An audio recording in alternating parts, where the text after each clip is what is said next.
Hi, I'm Emma, a 20-year-old college student from New York.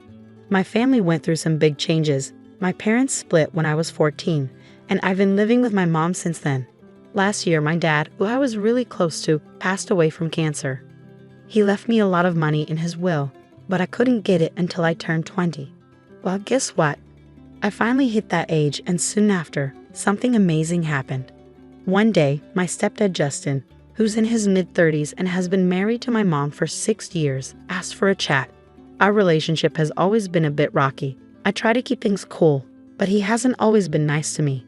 He started the conversation with a serious topic. He suggested that I give the money my dad left me to my stepbrother Michael for his college costs. Justin thought Michael needed the money more, and it seemed fair to him that I help out. I was surprised by his request. The thought of giving away my dad's money didn't sit well with me. I tried to tell Justin that this inheritance was meant for me, and it was important to keep it for my future, but Justin didn't understand. He said I didn't need the money and that Michael needed it more. Despite his push, I stuck to my guns. I calmly explained that refusing wasn't disrespecting him. It was about honoring my dad's wishes and keeping my boundaries. Justin got upset and tried to scare me, but I stayed firm in my decision. It was a tough talk, but I knew I had to stand up for what I believed in. I stayed strong, telling Justin that if he was upset with my decision, he might want to rethink his approach. Justin, remember, we're all part of this family, so let's keep things respectful, I said, hoping for a peaceful solution. But it seemed like that wasn't going to happen. I decided to end the conversation there, leaving before he could say anything. Justin's reaction didn't surprise me, given his past actions. I had a feeling he might try to take the inheritance money for himself someday. As for my mom's role, it's complicated. She seems to overlook Justin's flaws, maybe because she loves him so much. I didn't want to upset her by constantly arguing with Justin, so I've tried to keep the peace. It's strange being one of the youngest, but feeling like I have to be the most responsible. During this tough time, my mom Mary was out of town, which meant she couldn't step in to help. If she had been there, she would have been really angry. Justin saw her absence as a chance to push me around, thinking I wouldn't stand up to him. As I walked away from our argument, Justin followed, yelling at me and calling me a bad sister for not giving the inheritance to Michael. But it wasn't about not wanting to help, it was about sticking to what was fair. Justin and Michael seemed to act more like characters from a cartoon than family, with their antics resembling something out of Pinky and the Brain. Even as I tried to move on, Justin wouldn't let it go. He kept insisting I do what he wanted, bringing Michael into it to back him up. Michael joined in, half awake and confused until Justin reminded him why they wanted the money. First, it was for a business, then suddenly it was for Michael's tuition. Their story didn't add up, and it was clear they were just trying to manipulate me into giving up what was rightfully mine. I just woke up, so I'm a bit fuzzy, Michael muttered, trying to make sense of things. Yeah, I need the money for this university I'm considering. His attempt to justify using the inheritance for his education wasn't very convincing. I firmly said no, which led to protests from both him and Justin. Why not, Emma? He's clear about what he needs, Justin insisted, saying they deserve the money. We'll see about that, I replied, feeling the tension rise. Justin's usual antics were harmless, but this attempt to manipulate me out of my inheritance showed a new level of selfishness and immaturity. I decided not to involve my mom just yet, wanting to handle it myself, especially after learning more about their shady intentions. Emma, quit acting like a child. It's time to be mature and do what's right, Justin scolded, insisting that handing over my inheritance was the adult thing to do. His reasoning didn't make sense to me. And what, Justin? The right thing is to give up my inheritance just because you say so. I questioned, his reluctance to involve my mom making me even more suspicious. Why shouldn't I tell her? She deserves to know what's going on in her own home. Justin's urgency to keep my mom out of it, along with his unusually stern tone, only strengthened my determination. Something wasn't adding up, especially with Michael's supposed business venture. It was clear they underestimated my awareness of their tactics, and Justin's insistence on keeping things from my mom raised a big red flag. I got in touch with my mom as soon as I could. Hey Mom, how's everything going? I asked, trying to sense her mood. I'm okay, dear. And you? She replied. I hesitated, knowing what I was about to say might stir things up. Not so good, Mom, I admitted. Something's off with Justin and Michael, especially Justin. He's been acting really weird. Instead of taking my concerns seriously, my mom warned me not to let my imagination run wild. Oh, Emma, don't let yourself get worked up, she said, but it was too late for me to just brush it off.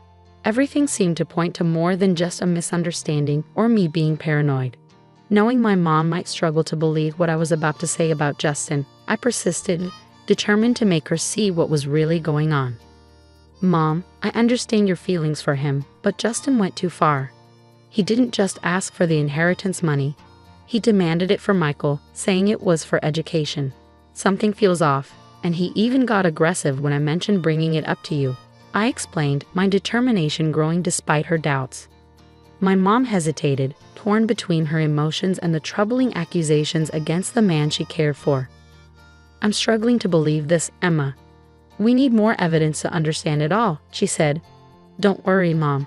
I'll find the proof, I reassured her, even though she wasn't fully convinced. The thought that Justin might have manipulated her troubled me, but I knew I needed solid evidence to uncover his true intentions. That night, I searched the family computer for clues. Luck was on my side when I found Justin's email account open. What I discovered was shocking. Emails between Justin and a woman named Martha revealed deceit. These messages hinted at an affair and discussed plans for divorce and a future fueled by money from a questionable business venture. Justin might have been careful not to discuss anything illegal, but his betrayal was clear. With this information in hand and a determination to uncover more, I decided to talk to Michael, hoping he might accidentally reveal more about their plans. I started a casual conversation with him, secretly recording our chat on my phone. Hey, Michael, I greeted him, pretending to be cheerful. Hi, Emma, he replied, seeming happy. You seem in a good mood today. Why wouldn't I be? It's a beautiful day, I said, steering the conversation to learn more about Justin's schemes and how they affected my family. Approaching Michael with curiosity, I pretended to consider their request for the inheritance money. I've been thinking about what you and Justin said. I'm actually thinking about giving you the money for college, I said, watching his reaction closely. Really? That's great. I'll tell him right away, Michael said, clearly excited. Not so fast. Before anything happens, I need to be sure. This money is strictly for your college fees, right? I asked, trying to gauge his sincerity. Yes, definitely for my college fees. Michael stuttered a bit, seeming caught off guard by my questions. And you're certain? What about Martha? Is she on board too? I pressed, mentioning the name I found in Justin's emails. Martha? Who's Martha? Michael stumbled, confusion flickering across his face. She's, a college advisor, he quickly improvised, but it was too late. Unbeknownst to us, Justin had entered the room silently, and his presence was imposing. I don't appreciate you interrogating my son like this, he interrupted, his tone stern. I was simply asking about the purpose of my inheritance. If I'm thinking about giving it away, I want to be sure it's for a valid reason, I explained, trying to stay calm. Justin's reply was sharp. Once you hand over the money, it's no longer your concern. It's none of your business. His boldness left me stunned, especially when he followed it with a threat. You're not just considering giving us the money, you will give it to us, or you'll be out of this house. Michael looked as surprised as I felt by his father's sudden aggression. Dad, this isn't what we talked about, he started, only for Justin to interrupt, asserting his authority with a forceful tone, threatening my place in the house if I didn't comply with his demands. Opting for silence, I withdrew to my room, quietly recording the entire confrontation. Justin remained oblivious to the fact that his true character was being documented. Once safely in my room, I began gathering all the evidence against him. It felt like I was a detective in one of those crime dramas, piecing together clues. I had audio recordings and email screenshots, all revealing Justin's deceit and his affair with Martha. As the weight of my discoveries settled on me, I knew it was time to involve my mom. Mom, I began, my voice tinged with urgency. Hey, honey, how are you? She replied, unaware of the storm brewing. Mom, are you sitting down? I need to tell you something important, and it's not easy, I said, preparing her for the revelations. Breaking the news to her was difficult. I started by sharing the unsettling things I had uncovered. At first, she found it hard to believe, But when I played the recording of my conversation with Justin, her denial began to fade, replaced by shock and sadness. Why would he do such things? How could he be so cruel? She asked, her voice trembling with emotion. It's hard to understand, but we're dealing with someone who doesn't have our best interests at heart. I replied gently, trying to offer support despite the painful truth. As much as it hurts, he's not the person we thought he was. Hearing the truth directly from the recording was a turning point for her. This is unacceptable. I can't believe I wasn't here to protect you from them, she declared, determination replacing her initial shock. Stay where you are. I'm coming back right away. And yes, I've locked my door, I assured her. My mom's protective instincts kicked in, and she was ready to confront Justin and ensure he faced the consequences. He's going to regret ever messing with our family, she vowed, her voice filled with resolve. When she arrived, it was a moment of mixed emotions. We embraced tightly, shedding tears over the betrayal and the challenges ahead. But there was also a sense of relief and solidarity. Together, we spent hours plotting our next steps, prepared to face the situation as a united front. In the following days, Justin was puzzled by my mom's sudden return and her icy demeanor toward him. He tried to mask it with false cheerfulness, hoping to charm his way out of suspicion. But my mom saw right through his facade and was gearing up to take decisive action. Worried about Justin's shady business dealings and the potential misuse of the inheritance, my mom decided it was time to bring in some professional help. She hired a private investigator to look into Justin's activities and the mysterious emails. The idea of him planning to misuse the money for unethical reasons made her furious, and she was determined to protect us from his deceit. The private investigator's discoveries confirmed our worst suspicions and revealed more about Justin's scheming. My mom filled me in on the details, and together we prepared for what came next. It was clear that this wasn't just a family disagreement. It was about standing up to manipulation and making sure justice was served. In that moment, there was tension in the air, a mix of disbelief and determination hanging between us. Justin's usual confidence seemed to waver as we confronted him, his eyes darting around as if searching for a way out. You can't possibly understand what you're talking about. This is absurd, Justin attempted to deflect, but his voice lacked its usual confidence. It was evident that the tables had turned and the power he once held so effortlessly was slipping away.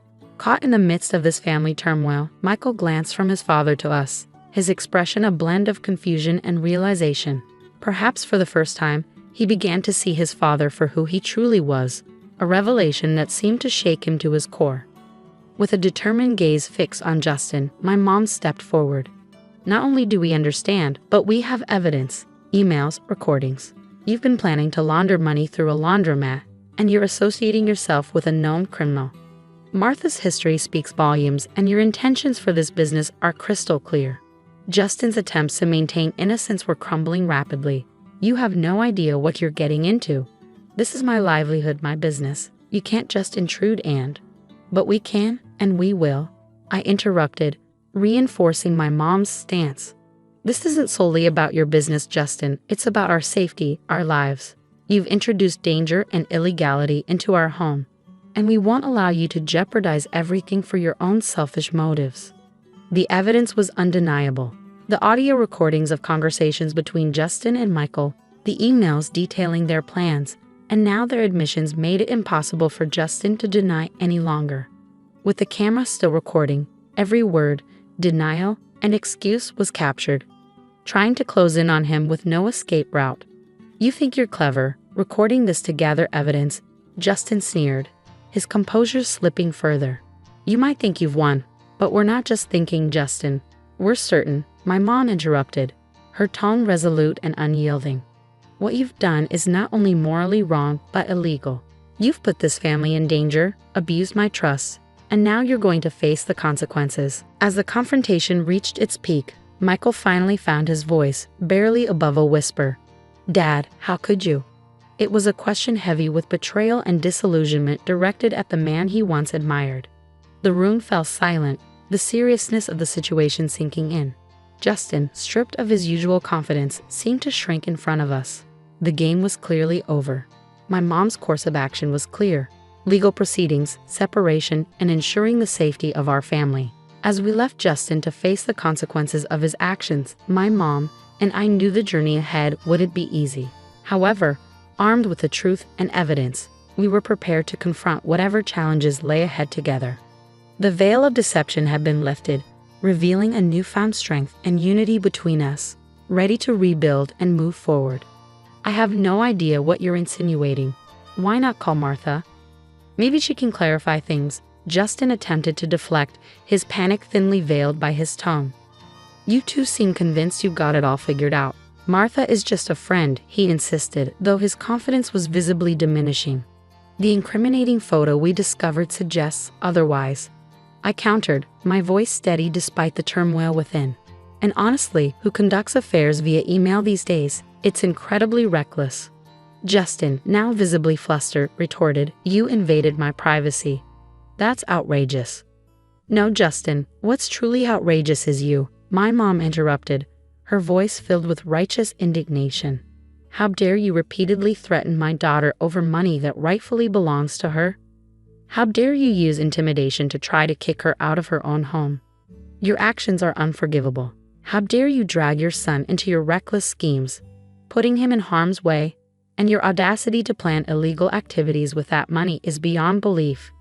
Now, when it's time to face the consequences, you suddenly go silent, she continued, her words slicing through the tension like a knife. Cornered and desperate, Justin lashed out, get that camera out of my face. As he lunged towards me in blind fury, I swiftly dodged his attack, his aggressive move only underscoring the seriousness of the situation. Now you're thinking of attacking my daughter? Do you have any idea how much trouble you're in? My mom exclaimed, her voice a mixture of disbelief and anger. Defiant to the end, Justin sneered, you think you know what's going on? You know nothing. Well, let's see if the police agree with you. They should be here any minute now, I declared, watching closely for his reaction. Police? You wouldn't dare, he blustered, but his bravado crumbled as the sound of approaching sirens grew louder. Justin's usual smugness vanished, replaced by pure terror. It was the first time I'd witnessed him without his facade, revealing the coward beneath. Save your excuses for the judge, you despicable man. My mom shot back with a disgust that brooked no argument. And Michael, don't think you're exempt from accountability. You both will face the repercussions of your actions. With the police arriving, it was evident that this signaled the beginning of the end for Justin's schemes. My mom's resolute declaration hung in the air, marking a significant moment of justice for us. This should serve as a lesson about disrespecting my daughter and me. You're old enough to know right from wrong, and it's time to face the music, my mom asserted, her tone unwavering yet fair. Yes, Mom, I understand, I acknowledged, recognizing that I had overstepped and needed to confront the consequences of my actions. Come on, Grace, don't you think this is a bit extreme? Justin attempted to argue, hoping for some leniency.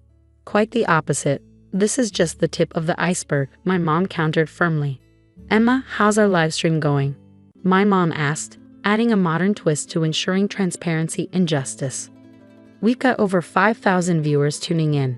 This is making waves, I informed her, astonished at the digital audience we had attracted. Just to be crystal clear, my mom turned to Justin, her voice steady, I want a divorce. That's right, folks, she declared, ensuring the live stream captured every word. The aftermath of the live stream was seismic.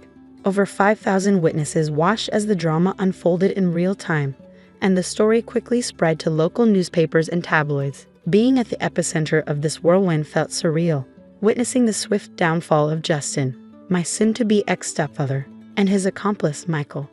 The sense of satisfaction from seeing justice prevail was tangible. Justin's life crumbled as he lost his job, friends, and even some family members who chose to distance themselves. With serious charges looming, Justin faced the prospect of up to 22 years behind bars if found guilty. Meanwhile, Martha, his partner in crime, was also apprehended by the police after trying to lay low during the scandal. She too faced uncertain prospects ahead. Despite the chaos, my mom and I found solace in each other. Our bond strengthened as we weathered the storm together, emerging resilient on the other side. Weekends became moments of relaxation on the patio, sipping drinks and reflecting on the absurdity and malevolence of Justin's actions. It was a time of healing and reaffirmation for both of us. Good riddance, we toasted, sharing a sentiment of relief and closure. Indeed, good riddance. Let me tell you about the time I met my husband, Aaron. It was a regular Tuesday, and I was working at Marigold Fine China and Ceramics, surrounded by fancy dishes and glasses that cost more than my rent. The bell above the door jingled, and in walked a guy who seemed pretty out of place with his casual jeans and a t-shirt that looked like he might have worn it to a concert or something. "Hey, need a hand finding something?" I asked, tucking a strand of hair behind my ear as I approached him. He turned around, and yeah, he was kinda cute, not that I was looking. Yeah, thanks. It's my mom's birthday, and she's big on teapots and all that. I don't know where to start. I showed him around, pointing out some of our best sellers and the finer pieces that would make his wallet cry. He chuckled at my straightforwardness. "So, you're telling me that little pot is worth $1,000?" he asked, eyebrow raised as he picked up a delicate teapot painted with roses. "Believe it or not, yeah. It's hand-painted, limited edition," I explained, watching him carefully replace it. We spent a good half-hour chatting as we walked through the aisles. He had a good sense of humor, making jokes about how a single plate cost more than his weekly groceries. "I'm Aaron, by the way," he said, extending his hand. "Elise," I replied, shaking his hand. "So, Aaron, picked any favorites yet?" He nodded towards a set with gold trim and a subtle floral pattern. "That one? It's beautiful, and I think my mom would love it." "Does it come with a don't break me guarantee?" I laughed, shaking my head. "Afraid not. But it does come with a pretty fancy box." While I wrapped up his purchase, he glanced at his phone, then looked up at me. "Hey, this might sound weird, but can I have your number? You've been really helpful, and, I don't know, maybe I could get your advice on something else?" "Like what? More teapots?" I joked, handing him his bag. "Or maybe just a cup of coffee," he countered with a smile. I wrote down my number, still thinking he was just being polite. Guys like him didn't really go for girls like me, ones who spent their days selling overpriced china to people who had too much money. But the next morning, he called. The coffee date with Aaron wasn't just coffee. Turned out, the guy had a knack for making me laugh, and before we knew it, we were grabbing dinner instead of just a caffeine fix. "So, Elise, tell me something. How does someone with a no-bullshit attitude end up selling fancy plates to rich folks?" Aaron asked as he sipped his coffee, watching me over the rim of his cup. I shrugged, poking at my salad. "Gotta pay the bills somehow. Plus, it's kind of fun watching people freak out over which set of plates will impress their snooty friends more." He laughed, that hearty kind of laugh that made you want to join in. "Fair enough. You're pretty down to earth. I like that." The conversation flowed as easily as the coffee. We talked about everything, movies, books, our crazy families. He shared stories about his job as an architect, and I told him about my dreams of maybe opening a little cafe someday. "Wait, you cook?" he asked, eyebrows raised. "More like I bake. Cupcakes, pies, you name it. My grandma taught me," I confessed. "Damn, a baker and a plate expert? That's some combo." It felt good, you know? Being with someone who got my kind of humor and didn't expect me to be anything but myself. We started seeing each other more and more after that night, movies, walks in the park, the occasional concert when we felt like splurging. One evening, a few months in, we were at his place, a modest but cozy apartment he'd designed himself. We were on the couch, a movie forgotten on the TV as we talked about our days. Today was nuts.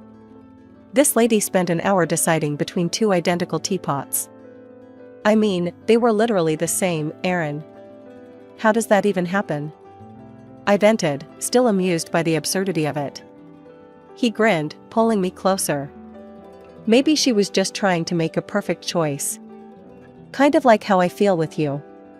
That caught me off guard, and I looked up at him, trying to figure out if he was joking. But he was serious. "What do you mean?" I mean, every day with you feels like I'm making the right choice. No second guessing, no regrets. It's easy with you, Elise. It wasn't just the words, but the way he said them, like it was the simplest truth in his world. That night, we kissed for the first time, right there on that couch, and it felt like everything just clicked. Months flew by, and soon a year had passed. Aaron and I were inseparable, and I knew I was falling hard. It was on our first anniversary that he surprised me. We went back to the same coffee shop where we'd had our first date. "Elise, I've got something for you," he said, handing me a small, beautifully wrapped box. Inside was a key. I looked up at him, puzzled. "It's a key to my apartment. I want you to move in, if you're up for it," he explained, his eyes searching mine for any hint of hesitation. I didn't need to think twice. Yes, I'd love to. And just like that, we started a new chapter together. Life with Aaron was as natural as breathing. He never made me feel like just a girlfriend, I was his partner, his equal. We had our moments, sure, like any couple.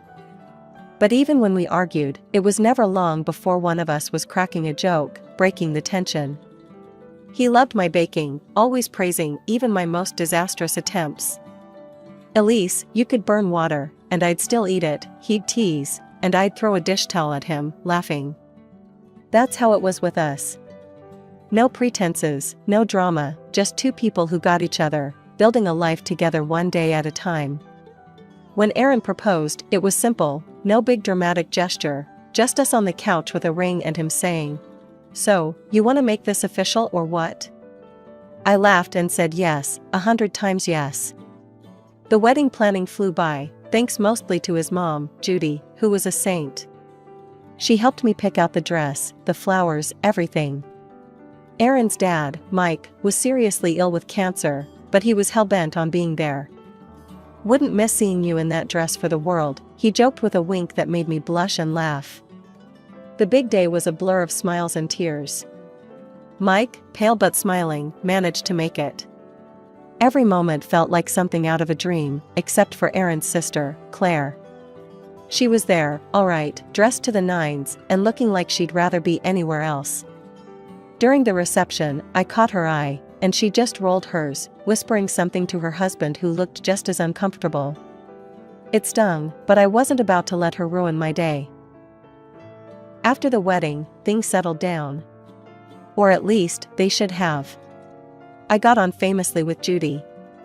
We'd go shopping, walk around the neighborhood, or I'd just come over and help her around the house. It was during one of these days that Claire's true colors showed even brighter. One evening, we were all at Judy's for dinner. The house smelled like roast beef and the laughter was plenty, except from Claire, who seemed to have her nose turned up at everything. "Elise, dear, can you pass the salt?" Judy asked, her smile warm. As I reached over, Claire muttered loud enough for just me to hear. "Still playing the doting daughter-in-law? Trying to butter her up for the will, are you?" I paused, my hand mid-air, then passed the salt to Judy. "I'm just here to help, Claire. You should try it sometime." She scoffed, sipping her wine. "I don't need to try anything. I'm not the one who came from a little shop, trying to play high society." Her words were like a slap, but I bit back the anger. Aaron squeezed my knee under the table, his way of saying he was there for me. Later, when Judy went to bed, Aaron confronted Claire. "What's your problem with Elise? She's done nothing but good for Mom." Claire's face hardened. "You're blind, Aaron. She's here for what she can get. That's what these people do." "These people?" I snapped, unable to hold back. "You mean people who work for a living?" "Yeah, I was a saleswoman. So what? At least I'm not pretending to be something I'm not." Aaron stood up, his chair scraping back. "That's enough, Claire. If you can't be civil, maybe you shouldn't come around as much." Claire stormed out, her husband trailing behind her, throwing apologetic glances our way. Aaron and I cleaned up in silence. The next few months were tough. Mike's health declined rapidly. Despite the strain and sorrow, I tried to be there for Judy as much as I could. Mike passed away quietly one night, leaving us all a bit emptier. Aaron took it hard, and I did my best to support him, to be his rock. Claire, who'd been absent more often than not, suddenly turned up again, her eyes scanning the house like she was taking inventory. At Mike's funeral, she was tearful, playing the part of the grieving daughter, but her tears seemed as hollow as her previous accusations against me. A few weeks after Mike passed, Judy decided it was time to settle his affairs once and for all. She invited us all to dinner. As we sat around the dining table, the air thick with anticipation, Judy cleared her throat and unfolded a stack of papers. "I've got Mike's will here," Judy announced, her voice steady but soft. "He had some specific wishes about how things should be handled." Judy continued, "Half of everything goes to me, as we expected. The other half will be divided among Mike's future grandchildren." She paused, looking over her glasses. "And the firstborn grandson will receive a bonus of $200,000. Claire was practically vibrating in her seat. "Well, I guess that sets our priorities, huh?" she said, half joking but with a greed I hadn't seen so openly before.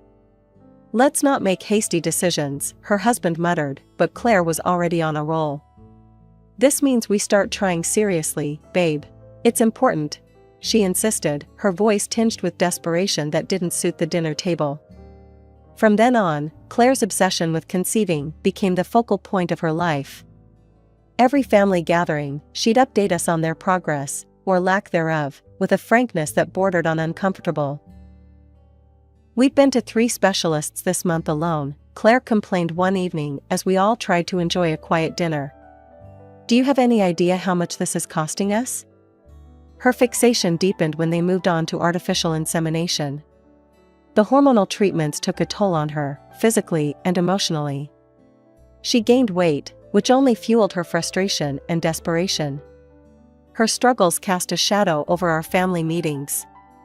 Claire's obsession with getting pregnant overshadowed even simple conversations. It got to the point where I found excuses not to attend gatherings, especially if I knew she'd be there in one of her moods. Aaron tried to stay neutral, but even he was wearing thin. "She's my sister, but I can't deal with this every time we see them," he confessed one night as we lay in bed, staring at the ceiling. "I know, love. Maybe give her some space? She's got a lot on her plate right now with all the treatments and pressure," I suggested, though I felt for Claire, her behavior made it hard to be around her. As time wore on, Claire's single-minded pursuit of motherhood began to isolate her, even from those who wanted to support her. All we could do was watch and wait, hoping that something would give, for better or worse. The day Claire announced her pregnancy should have been purely joyful. "I'm pregnant," she declared during a family brunch, her eyes scanning the table for our reactions. Aaron and I offered our genuine congratulations. "That's great news, Claire. Really happy for you guys," Aaron said, passing her a smile across the table. I nodded in agreement, trying to add warmth to the tense air. Despite our attempts at keeping things friendly, Claire seemed to brew a storm inside her, always ready to snap. Her mood swings were wild, and every small thing set her off. The family tiptoed around her, but I bore the brunt of her sharp tongue more than anyone else. I learned to keep my distance, but that was about to become harder. One morning, feeling unusually queasy, I took a pregnancy test. The positive result left me stunned and elated. I shared the news with Aaron, who was over the moon. "We're going to have a baby," I whispered, and we held each other, lost in our little bubble. We decided to share the news with Judy first, hoping for a moment of happiness amid the ongoing tensions. Walking into Judy's house, hand in hand, we found not only Judy, but also Claire, who'd apparently come over earlier. "Mom, Elise has something to tell you," Aaron began, his voice filled with pride. I smiled, a bit nervous about Claire's presence. "I'm pregnant, Judy. We just found out." Judy's face lit up with delight. "Oh, my darlings, that's wonderful. 2 grandchildren on the way." But Claire's reaction was far from congratulatory. Her face drained of color, and her lips thinned. "You planned this, didn't you?" she hissed, her voice low and menacing. "Trying to steal my thunder and my child's inheritance." I froze, shocked by her accusation. Claire, that's not true. It just happened.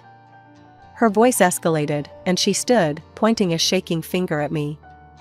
You're lying. This is all a setup. You want the money, that's all you've ever wanted. We should get a DNA test on that baby. Who knows if it's even Aaron's?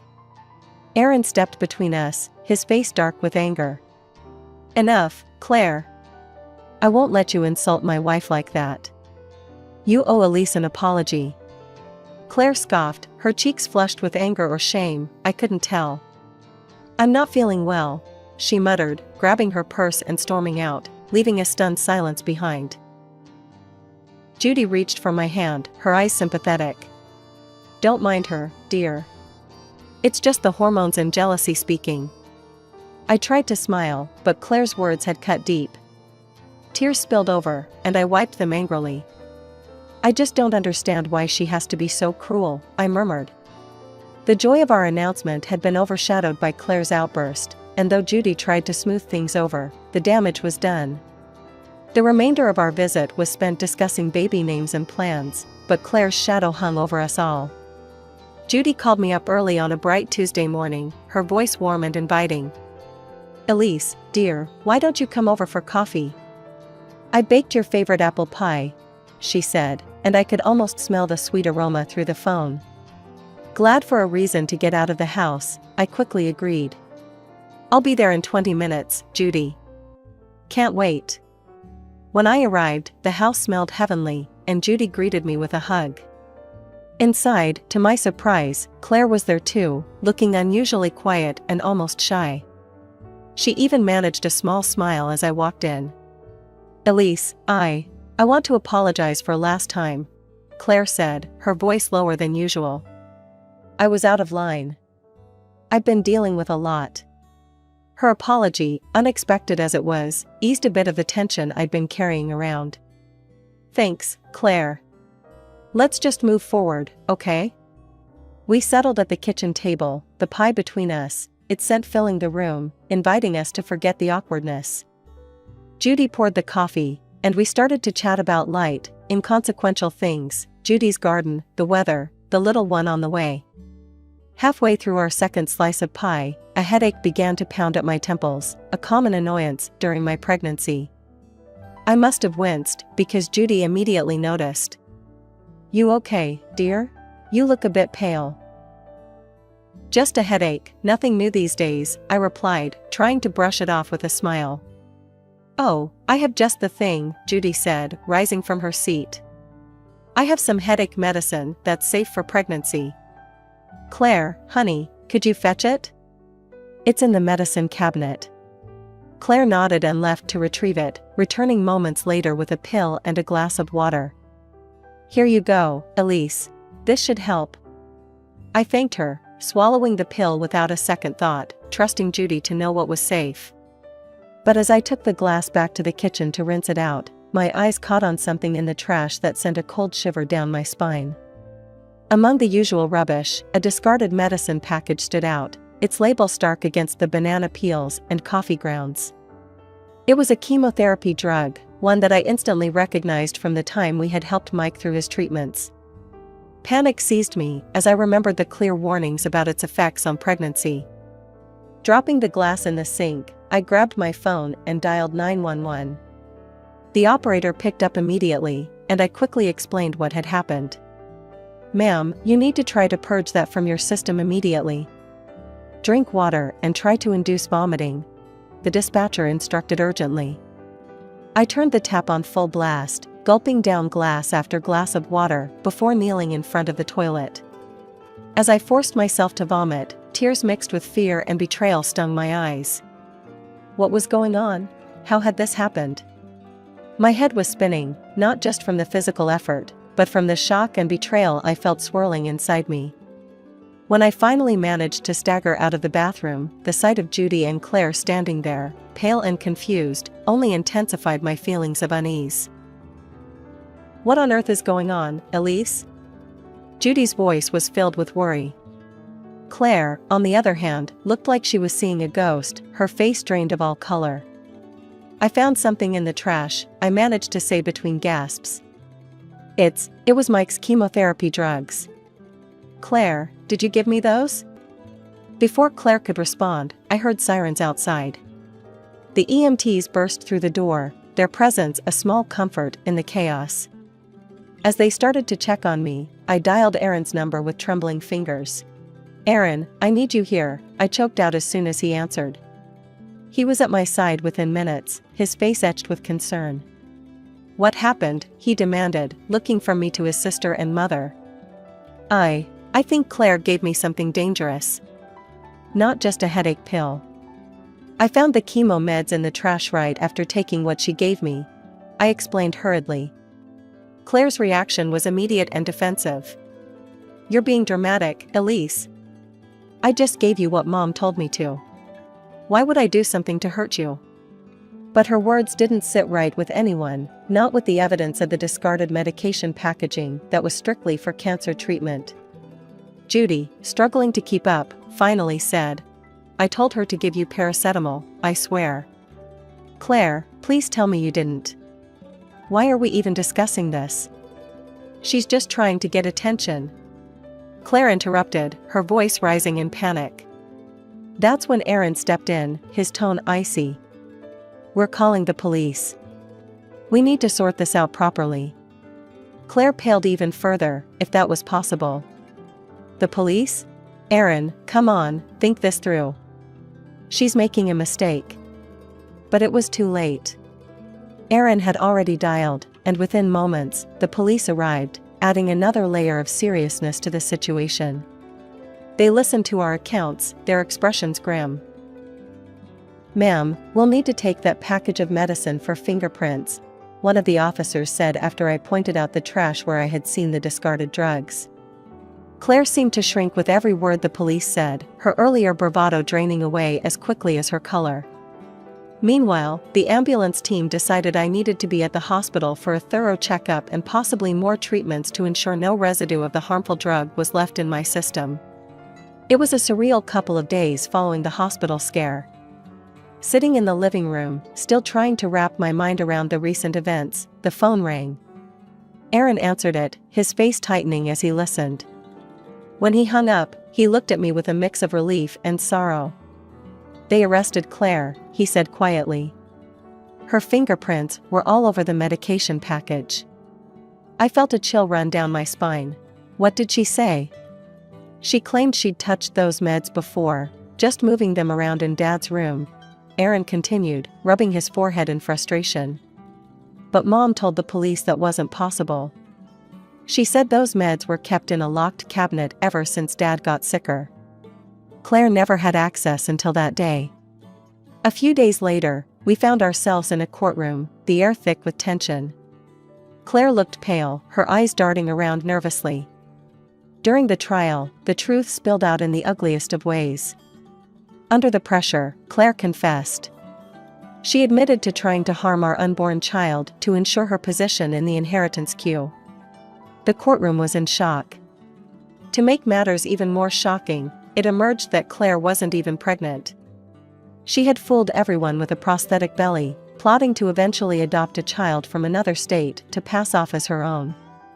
Her deception ran deep, and even her husband was kept in the dark, told that their non-existent intimate life during her pregnancy was to protect the baby.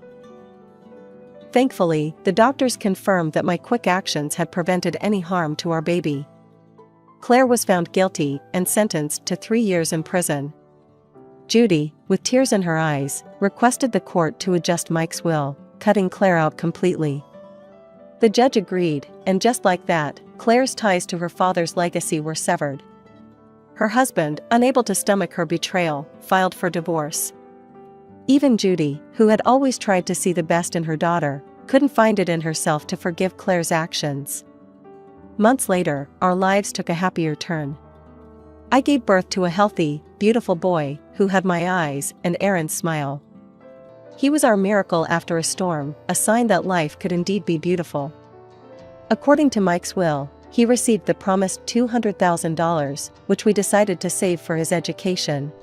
One morning, sitting back, I watched our son play, his laughter filling the room, a stark contrast to the darkness we had faced. Aaron wrapped his arms around us, a silent vow that as long as we were together, nothing could break us. "Everything ended well, didn't it?" I murmured, leaning back against him. "It did," he confirmed, kissing the top of my head. "It really did." And in that moment, I knew that no matter what came our way, the love of our little family would always be our strength. We had weathered the storm, and now it was time to enjoy the calm. I'm Ellie, and here's where my story starts. Grew up in a small town, moved from one foster home to another until I landed with the Thompsons. They gave me something priceless, stability, something I craved all my young life. Life was plain till college. I was the first in my foster family to hit the big city for college, studied languages, Japanese, to be exact. Worked my butt off and got myself a translator job at an international trading company. It was a big deal for a small-town girl like me. One ordinary Tuesday, I walked into this cozy cafe near work, ordered my usual black coffee, and there he was, Jack. Tall, with a smile that could knock you off your feet. He was on his phone, looking all business but relaxed. I caught his eye, and that was it. "Hey, never seen you here before," I said, trying to sound casual as I sat down with my coffee. He looked up, his smile widening.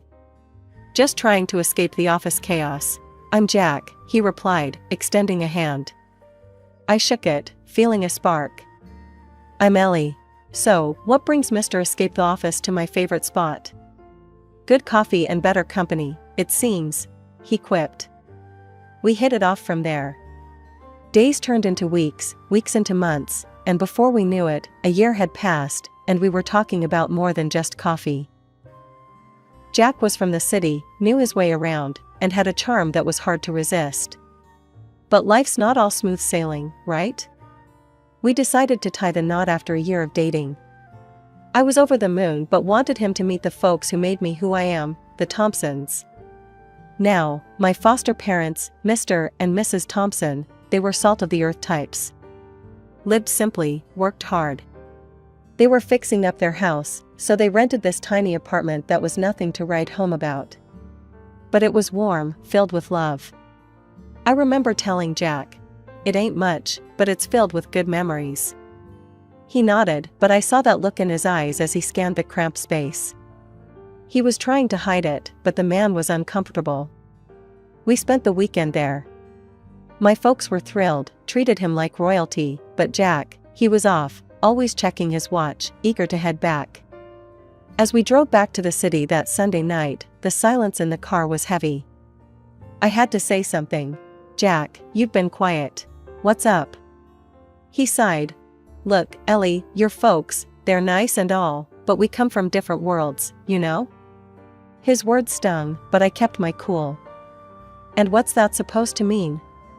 "It's just different, Ellie. I'm not used to this simple life. But hey, it doesn't change how I feel about you," he added quickly, trying to smooth things over.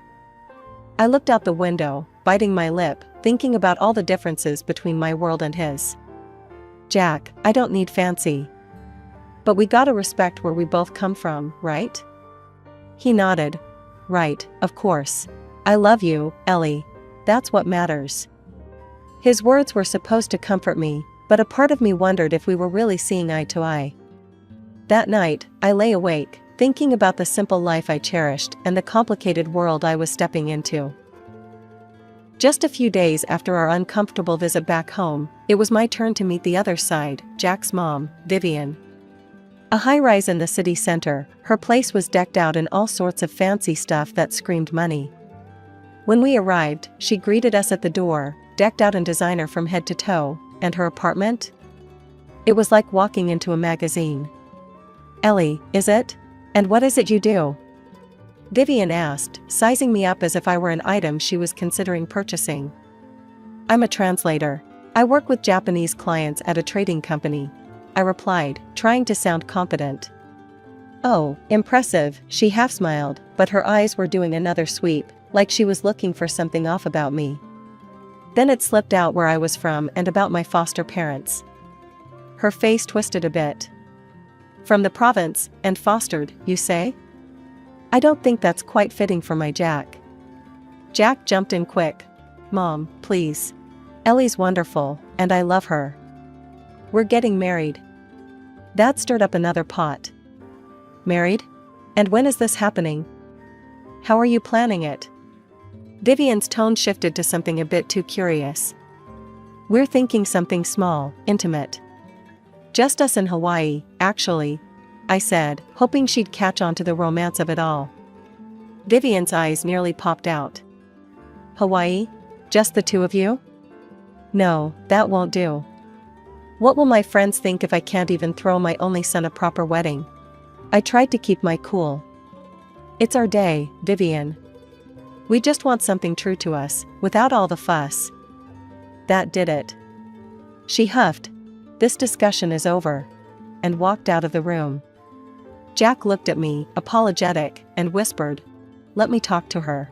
We'll sort this out. 4 months zipped by, and despite the rocky start, there we were in Hawaii.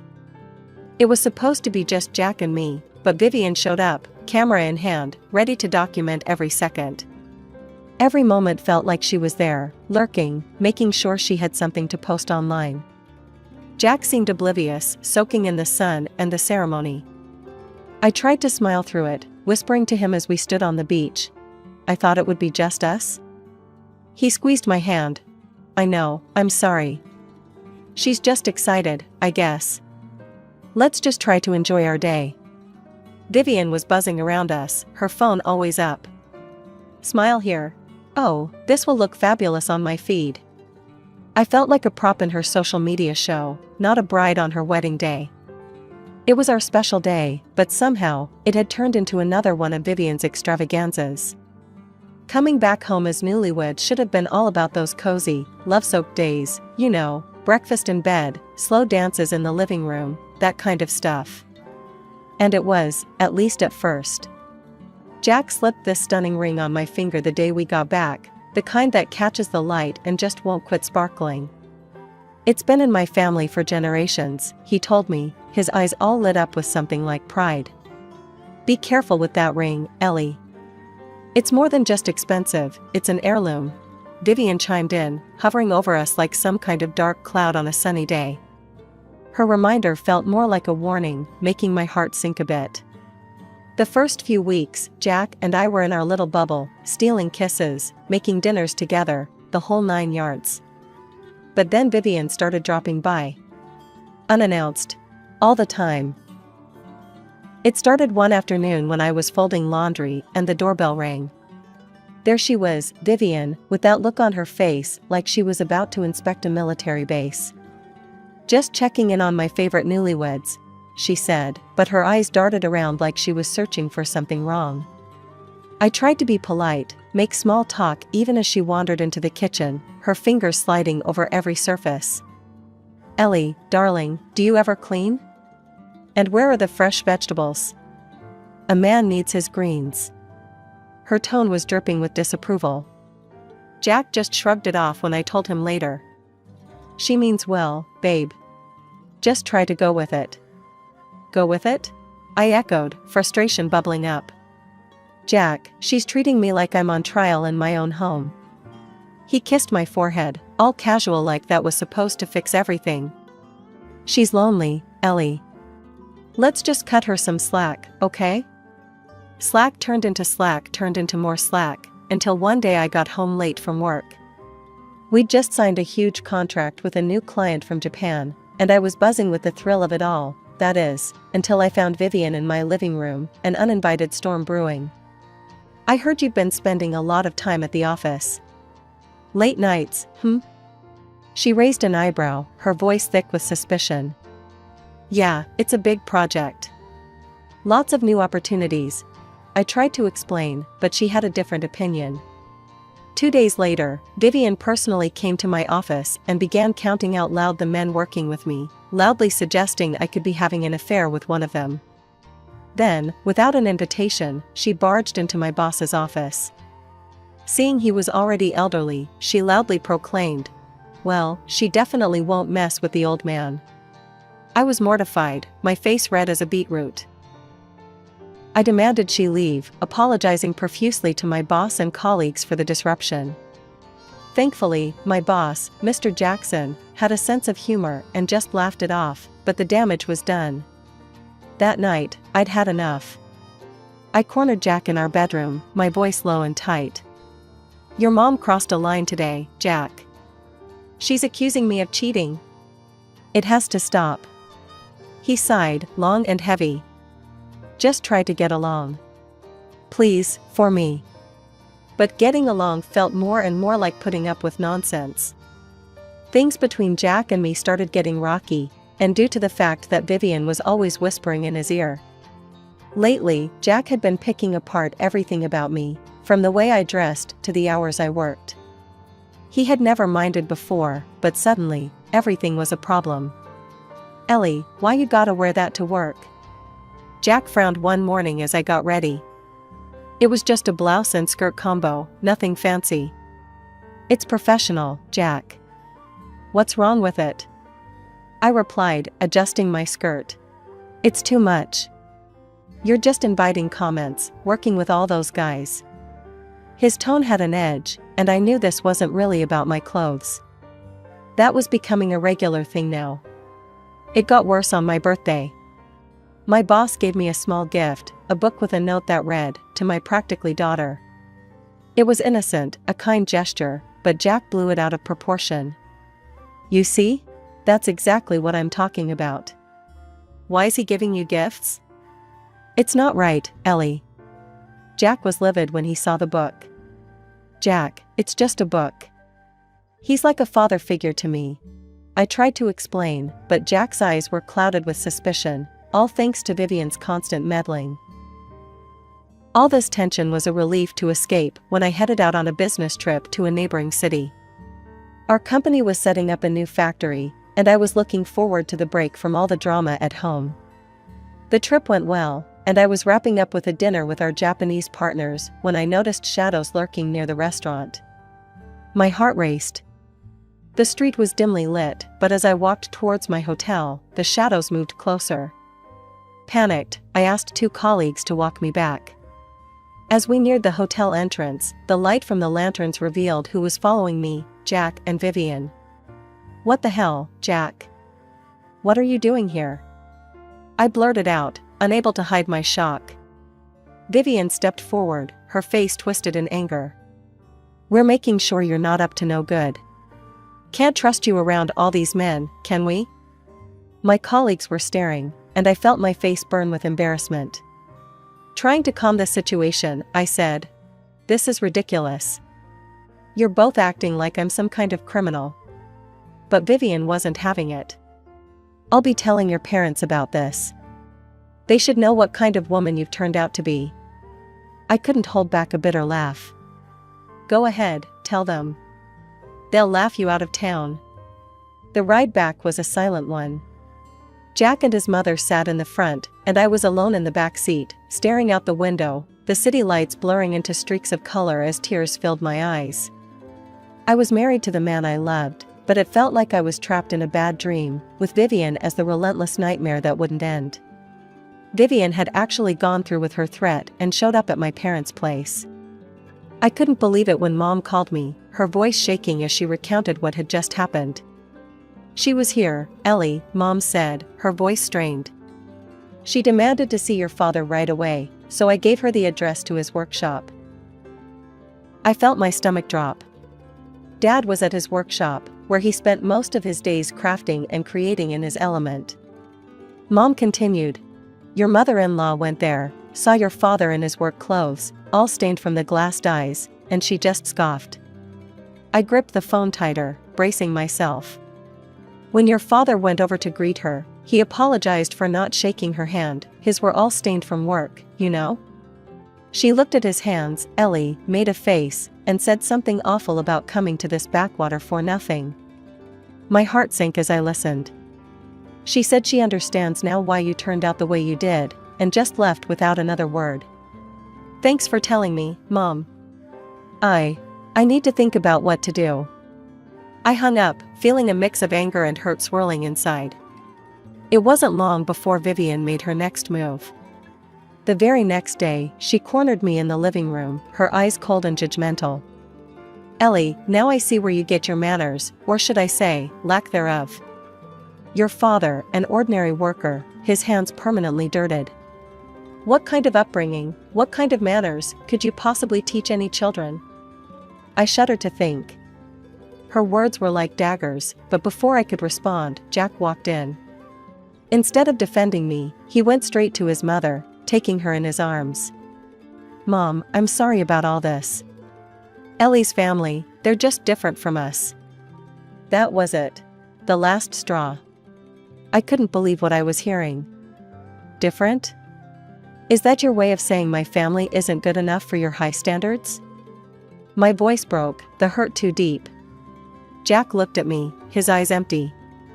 "It's just how things are, Ellie. We come from different worlds." "So that's it, huh?" My voice rose, thick with emotion. "If I'm such a disgrace, why don't we just end this? If I'm so below you, let's get a divorce." Vivian's eyes lit up, almost gleefully. "Well, that sounds like a splendid idea." Jack just nodded, passively. "Maybe that's for the best." I spent the night in our guest room, tears streaming down my face. Every word Vivian said replayed in my mind, every dismissive glance from Jack. The man I thought I knew, the life I thought we were building, it was all a lie. The early morning light filtered through the blinds, casting a soft glow across the room as I sat on the edge of the bed, phone in hand. It was time to make some difficult calls, but necessary ones. First on my list was my boss, Mr. Jackson, whose kindness had always made the stresses of work bearable. "Mr. Jackson, it's Ellie," I started, my voice a bit shaky. "I'm facing some personal issues and need to take some time off. I can take it unpaid if necessary." "Ellie," he replied quickly, his voice laced with concern. "You're one of our most valuable team members. Take a paid vacation. Sort things out and come back when you're ready. We'll manage here." His generosity brought a lump to my throat. "Thank you, Mr. Jackson. I can't tell you how much this means to me." Next, I dialed my mother, who had always been my anchor in any storm. As soon as she answered, I spilled everything, the words tumbling out in a torrent of emotion. "Mom, it's all falling apart here. I can't do this anymore. Jack and his mom, it's just too much." Her voice was calm, soothing. "Ellie, we've been prepared for this call. Your father and I are on our way. Just pack what you need." As I ended the call, I glanced around the room, my eyes landing on the few personal items I'd brought into this house, none of which felt like they belonged. I started packing, each item a reminder of the life I thought I'd build with Jack. Vivian appeared at the doorway, her presence like a dark cloud. "Remember, Ellie, only take what you bought with your own money. Don't think about grabbing anything else," she said, her voice cold and accusing.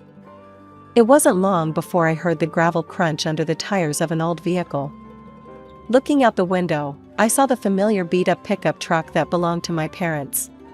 Jack and Vivian followed me outside, their expressions a mixture of smugness and curiosity as my parents' truck pulled up.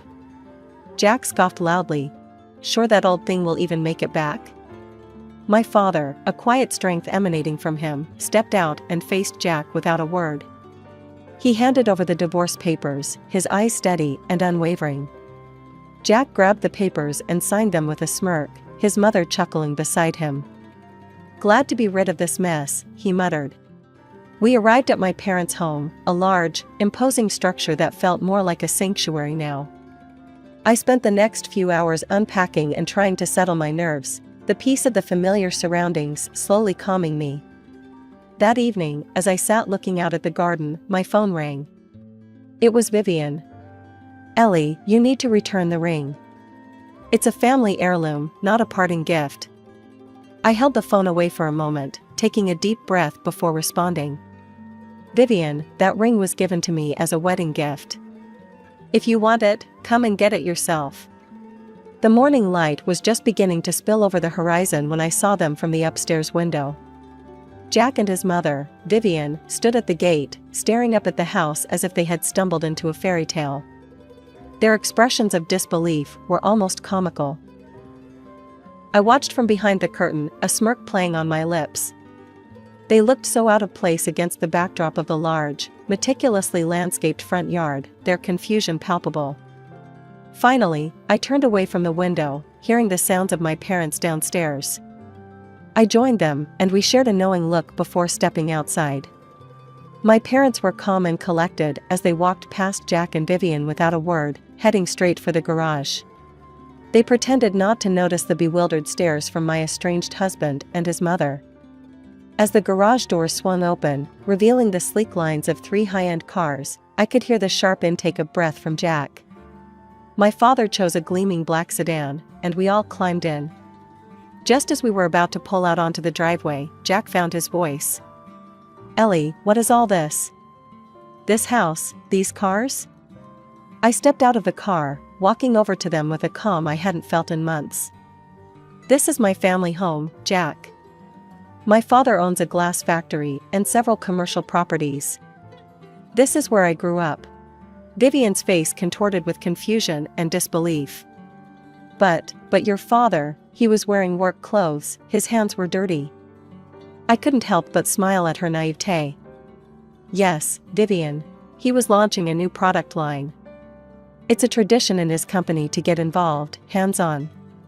It doesn't mean he's not successful or wealthy." They stood there, stunned, unable to reconcile the image of the hard-working man they'd seen with the opulence around them. At that moment, a group of our neighbors approached, their faces bright with smiles.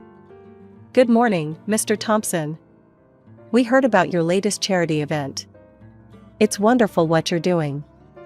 You've got our support in the mayoral elections, you know," one of them called out cheerfully. My parents nodded and thanked them.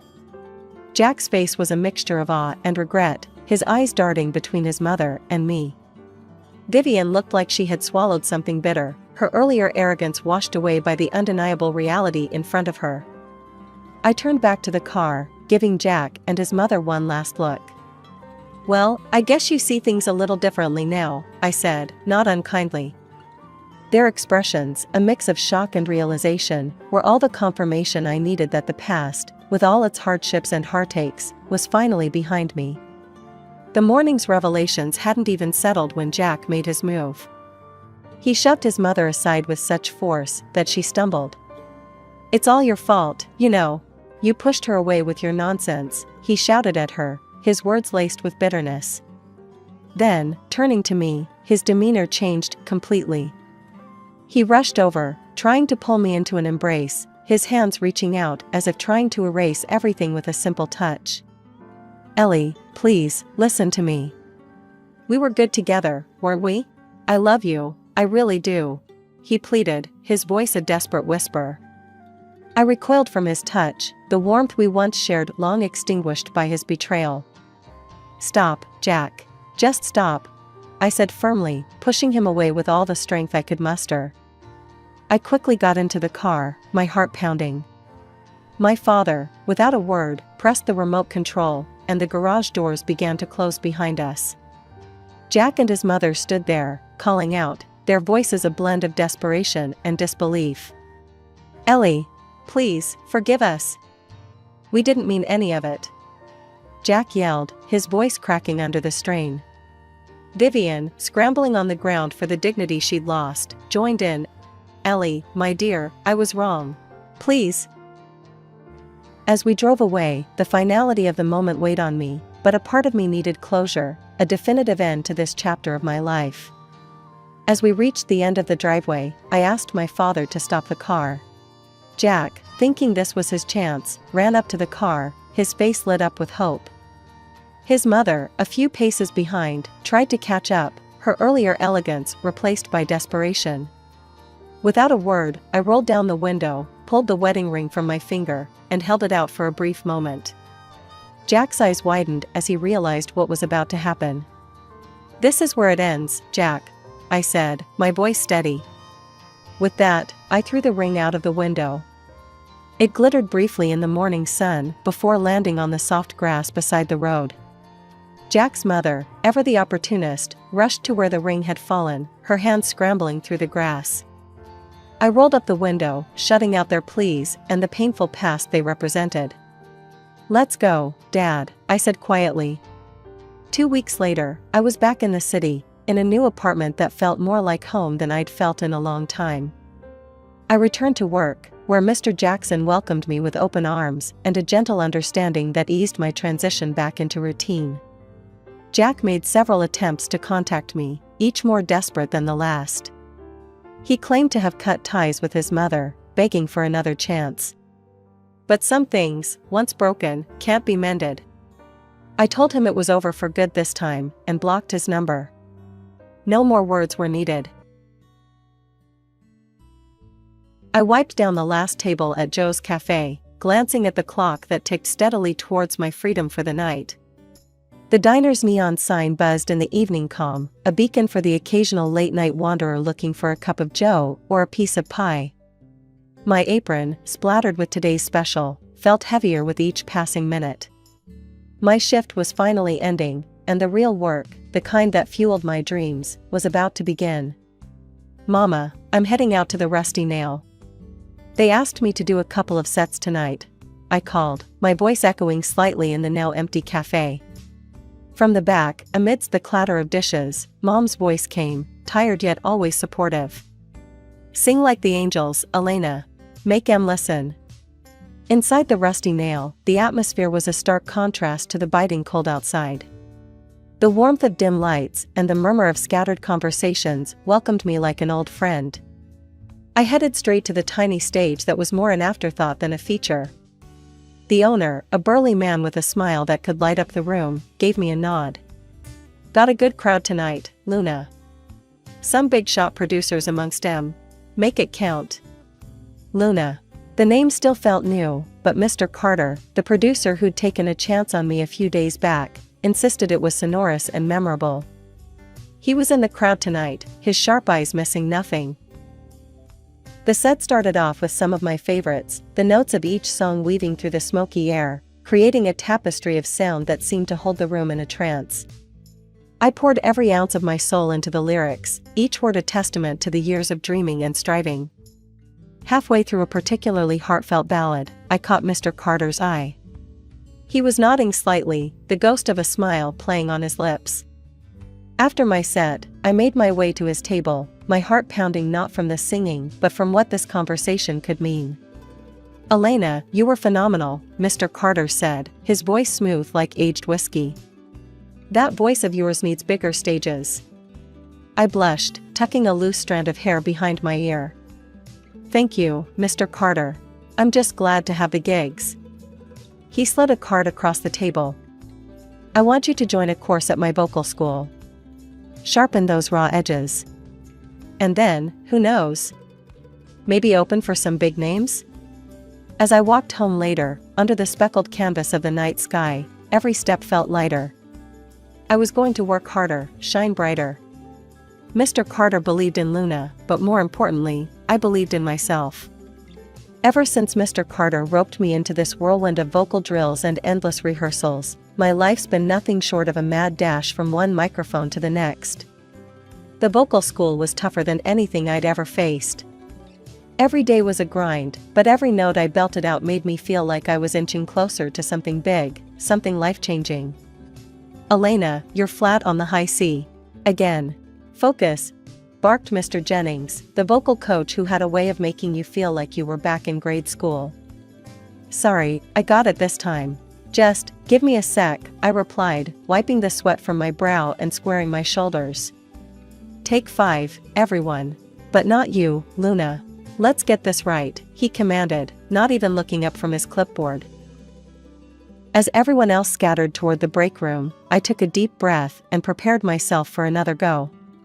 Mr. Jennings played the piano keys, giving me the cue. Hold it, there. That's it, Luna. Why can't you hit it like that every time?" he said, a rare smile breaking through his usually stern demeanor. "Just needed to warm up, I guess," I shot back with a grin, feeling a mix of relief and pride swelling inside me. Back in the break room, a couple of other students were huddled around a table, their eyes glued to their phones. "That was some note you hit there, Luna.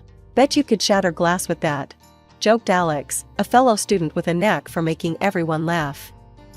"Yeah, well, I'd settle for shattering expectations," I quipped, grabbing a water bottle from the fridge. The conversation turned to the upcoming showcase, where we were all supposed to demonstrate what we'd learned.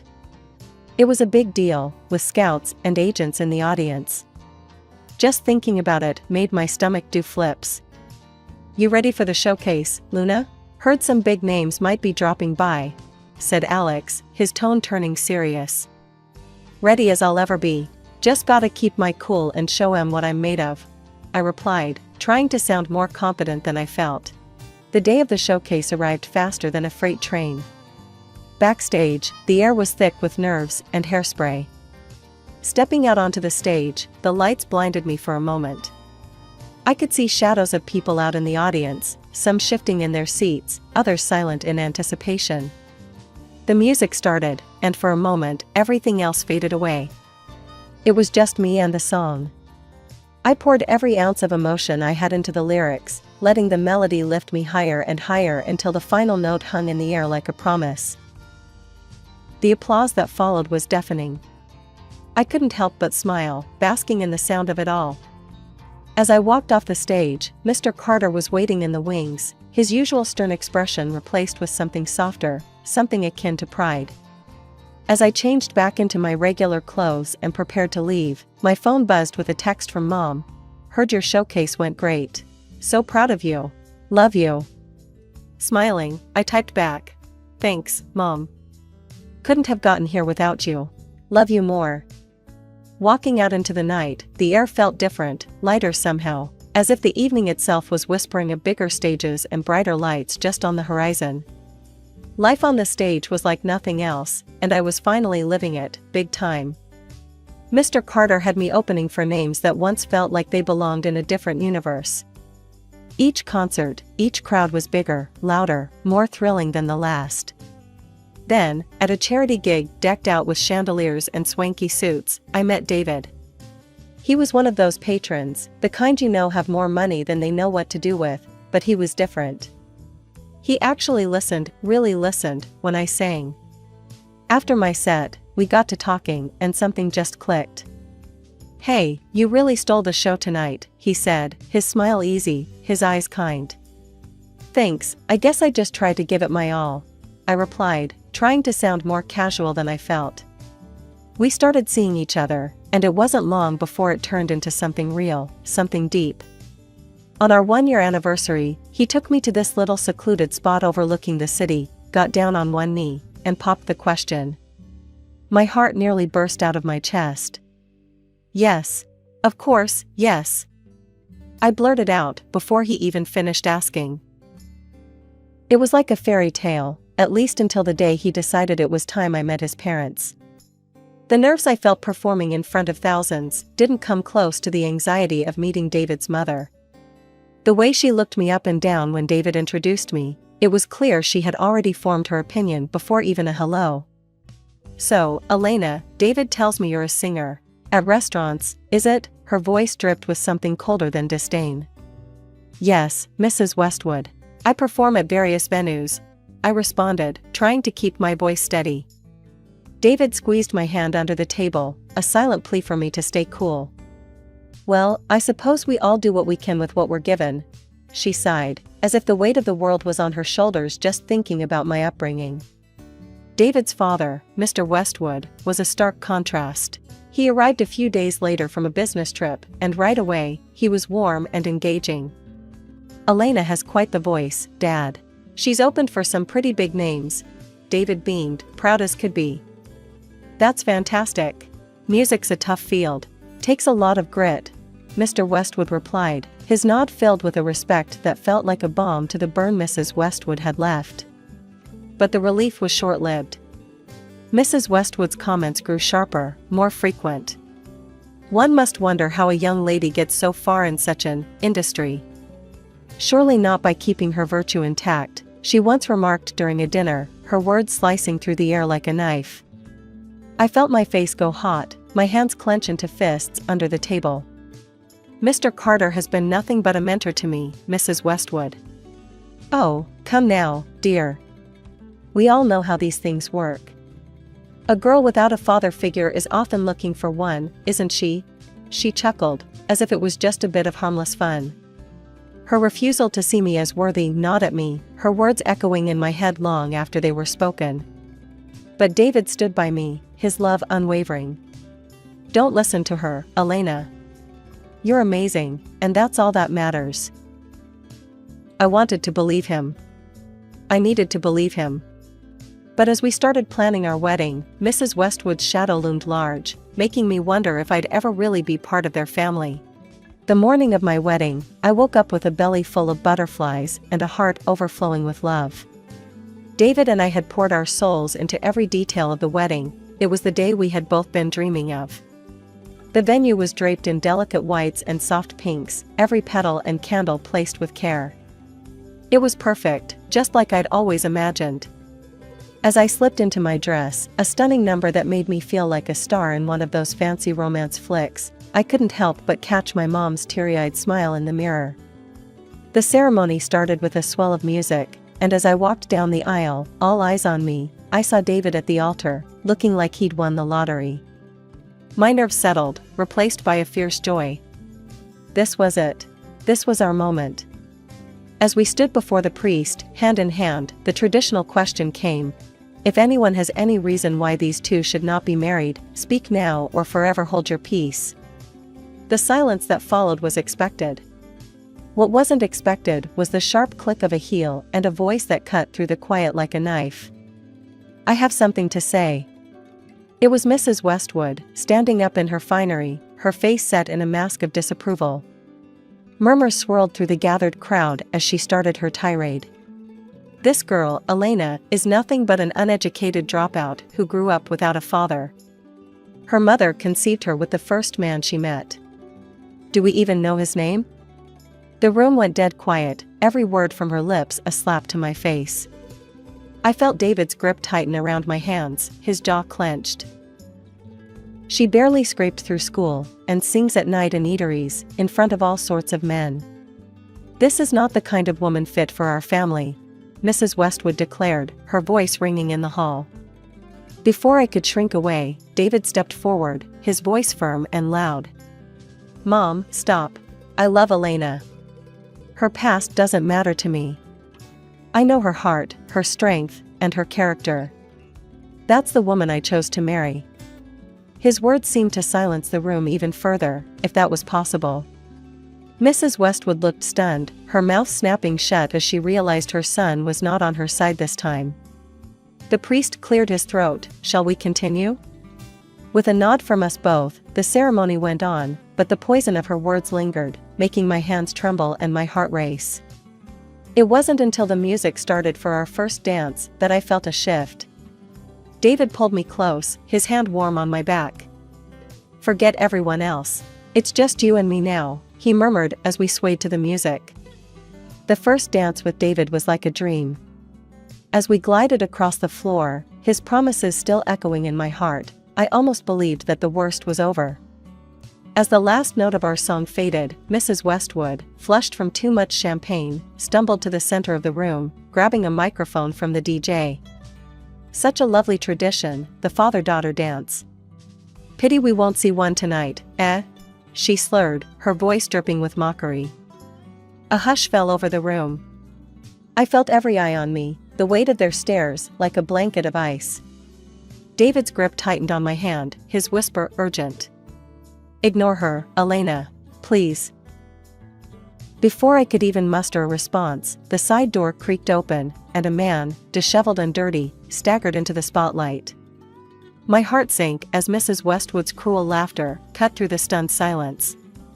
Look here, perhaps this is Elena's father ready for their dance, she jeered. The room erupted in confused murmurs, some gasps, others hushed whispers. I felt my cheeks burn, my eyes stinging with unshed tears. I covered my face, unable to bear the spectacle. Suddenly, the sharp clack of heels announced my mother's arrival on the stage. Her voice, usually so gentle, was steel as she confronted Mrs. Westwood. "This isn't a joke, Diane. You've gone too far. Apologize to my daughter, now," Mom demanded, her presence commanding silence.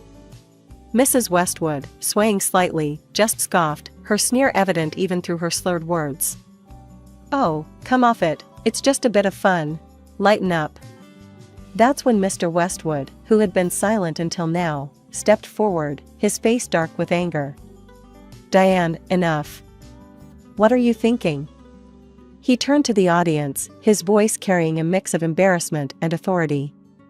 "This man is an actor, hired by my wife as a distasteful joke.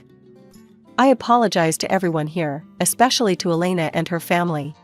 He then turned sharply to his wife. "You need to leave, now."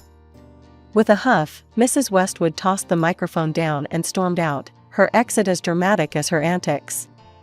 As the door slammed behind her, the tension seemed to deflate slightly, and Mom came over to me, pulling me into a tight embrace. "It's okay, baby. Let's not let her ruin your day," she whispered, smoothing back my hair as I fought to regain my composure. "You all right to keep going?" David asked, his eyes searching mine for any sign of retreat. I nodded, wiping my eyes. "Yeah, let's finish this. For us." The rest of the evening passed in a blur of dances, toasts, and laughter, so much so that by the end of the night, I had almost forgotten the cruel stunt Mrs. Westwood had pulled.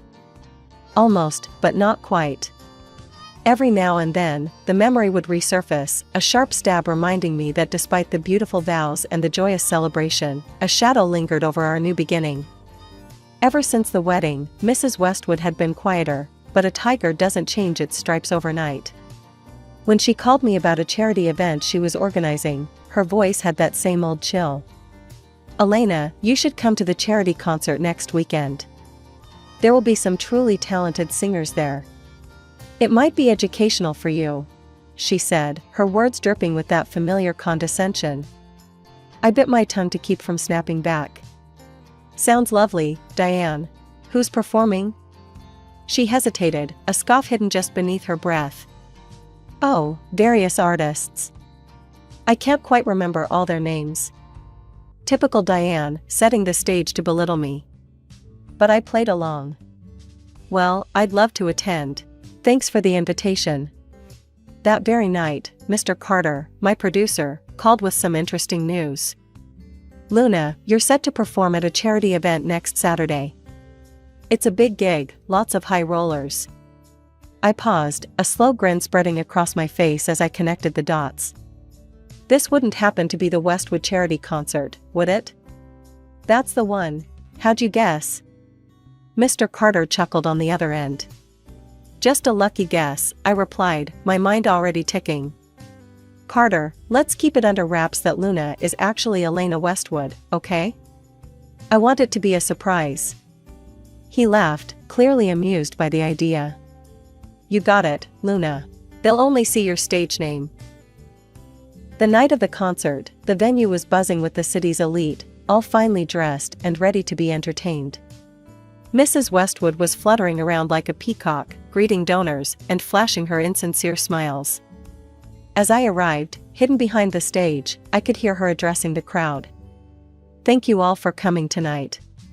Your generosity supports a great cause. And now, please welcome the sensational Luna." The crowd clapped politely, some craning their necks to see the rising star Mrs. Westwood had boasted about. I took a deep breath and stepped into the spotlight. The hush that fell was delicious. As the first few notes of the song filled the air, I began to sing, pouring every ounce of my passion into the words. From the corner of my eye, I saw Mrs. Westwood's rigid posture falter. She fumbled with her phone, probably texting Mr. Carter in a panic. When the song ended, the applause was thunderous. I took my bow, my heart soaring as the applause washed over me. It wasn't just a performance, it was a victory. Stepping off stage, I caught snippets of conversations, praises mingled with surprise. "Wasn't that Elena Westwood? Diane's daughter-in-law? Yes, the very one. Who would have thought?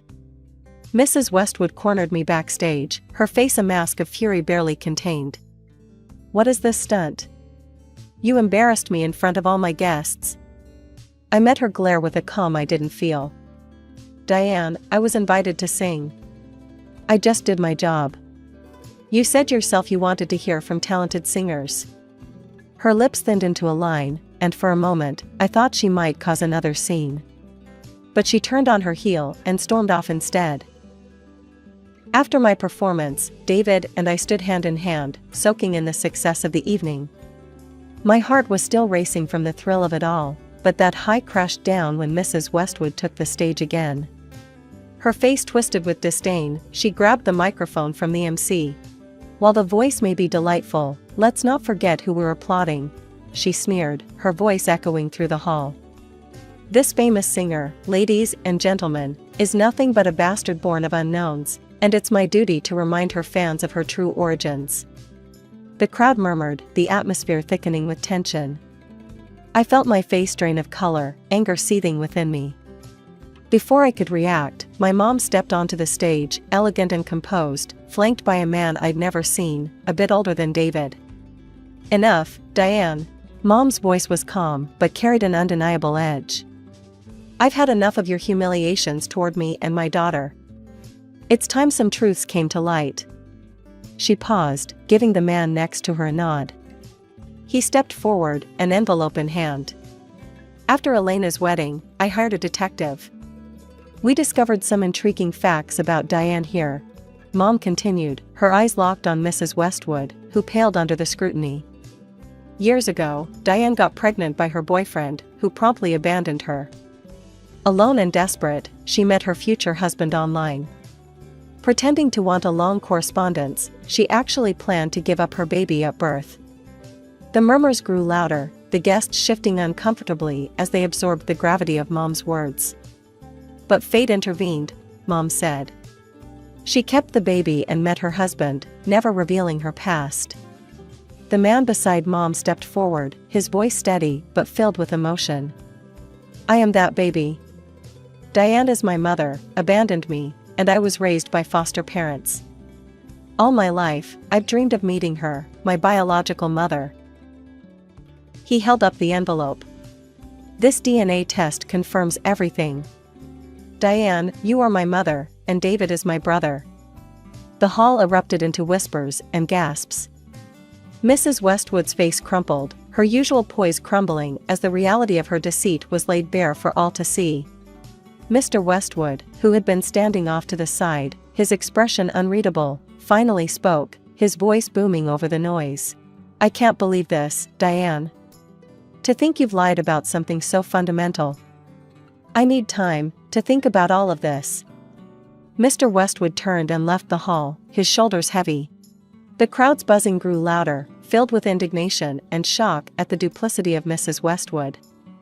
Amidst the chaos, she fled the room, her departure as dramatic as her life had been deceptive.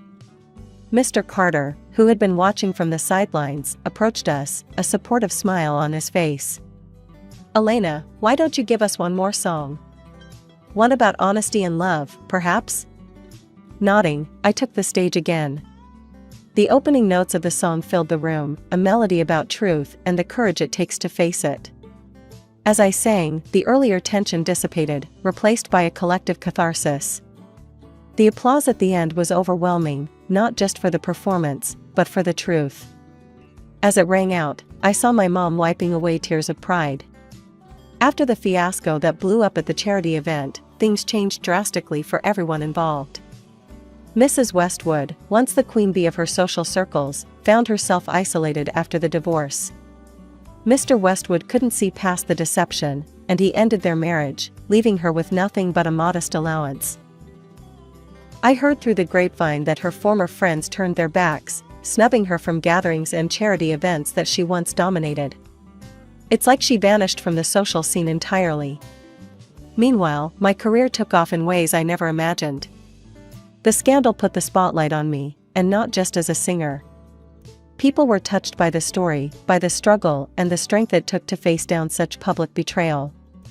Mr. Carter called me about starting my first album. Luna, it's time to channel all this into your music. Are you ready to start on your album? He said over the phone, his voice brimming with excitement. You bet I am, Carter. Let's show them what I'm made of, I replied, feeling the fire of anticipation lighting up inside me. In the middle of all this, David and his newfound brother, Michael, grew close. It was a silver lining in a very dark cloud. They met up often, finding comfort and understanding in their shared, if complicated, family dynamics. One day, I sat down with my mom, the woman who stood by me through every high and every low. We were in her cozy kitchen, the smell of fresh coffee in the air. Mom, I don't know how to ever thank you enough. You've been my rock, I started, my voice thick with emotion. Honey, you don't need to thank me. I did what any mother would do. Plus, seeing you handle everything with such grace, that's all the thanks I need, she said, her eyes misty as she sipped her coffee. As I got deeper into the process of creating my album, each song felt like a piece of my journey, a melody of my trials and triumphs. David was my constant supporter, and having Michael around brought a new dimension to our lives. It was strange how life worked out, but I was grateful for where we all ended up. I'm Emma. My first big break after college was landing a job at Mason Trading Company as a lawyer's assistant. It was a bustling place, always buzzing with activity and ringing phones that hardly ever stopped. I loved the pace, it kept me on my toes. In those early days, while I was still figuring out which elevator took me where, I ran into Tom. He worked in the purchasing department, just a corridor away from our legal offices. He was arguing over the phone about some shipment that got delayed. He hung up, noticed me watching, and rolled his eyes. Suppliers, he muttered. Tough day? I asked, half smiling. You could say that. Every day is a battlefield here. You knew? Yeah, just started this week. I'm Emma. Tom, welcome to the madness. Don't let the chaos scare you off. We started having lunch together, mostly because it was easier to navigate the huge cafeteria with someone who knew the place. Tom was easy to talk to, had a sharp wit, and wasn't shy about saying exactly what he thought. One lunch turned into many, and soon, those lunches turned into after-work drinks. Our conversations ranged from mundane work stuff to more personal topics. I learned he was an only child, adored by his mother, but constantly nagged for not living up to his potential, whatever that meant. You haven't met my mom yet, but brace yourself when you do, Tom warned one evening as we grabbed beers after a particularly long day. She has this idea of the perfect woman, and trust me, no one's good enough. It wasn't long before our friendship took a romantic turn. After about a year of dating, Tom proposed. The wedding was simple, but perfect, for us. We bought an apartment together with savings I had from my grandma and his savings. It felt like everything was falling into place. Life with Tom was mostly smooth, except for the occasional bickering about who forgot to buy milk or whose turn it was to clean the apartment. But nothing too heavy, just the usual stuff couples go through. Until one day, everything felt different. I was exhausted all the time, and even the smell of coffee, which I loved, made me nauseous. One morning, struggling to even get out of bed, I decided enough was enough. I booked an appointment with my doctor, thinking maybe I had the flu or something. Sitting in the waiting room, flipping through a magazine without really reading it, my name was finally called. Dr. Lena was always straight to the point, and after a few questions and tests, she dropped the news. Well, Emma, congratulations are in order. You're pregnant. Pregnant? I repeated, the word foreign and heavy. Are you sure? Quite sure, Dr. Lena smiled, handing me the test result. But you need to be careful. Your body's signaling a few warning signs. Nothing too scary, but you need rest, less stress. I nodded, my mind racing. Pregnant. How would Tom react? I couldn't tell over the phone. This needed a face-to-face. Walking through the door of our apartment that evening, I found Tom on the couch, eyes glued to his phone. Tom, we need to talk, I said, my voice shaky. I went to the doctor today. We're going to have a baby. Tom's face changed. It wasn't the reaction I'd hoped for. A baby? Emma, it's not great timing, you know? We haven't even traveled like we talked about. And a baby? That's a huge change. I felt a pang in my heart. I know it's unexpected, but it's also kind of amazing, right? We're going to be parents. Tom ran his hands through his hair, a sign he was stressed. I don't know, Emma. It's too much. It's too soon. Too soon for a family with me? I asked, hurt coloring my tone. No, that's not what I mean. I just thought we'd have more time, just us two. The conversation went in circles. Tom saying it was bad timing, me trying to highlight the positive. By the end of it, Tom had closed off, and I was left feeling alone, holding on to a piece of news that should have brought us together but instead was pushing us apart. The next day, I spoke to my boss, Mr. Harlow. I needed some accommodation, given the doctor's orders. Mr. Harlow, I need to ask for a change. I'm pregnant, and there are some complications. Could I possibly work from home? Mr. Harlow, who was always more understanding than I gave him credit for, didn't hesitate. Of course, Emma.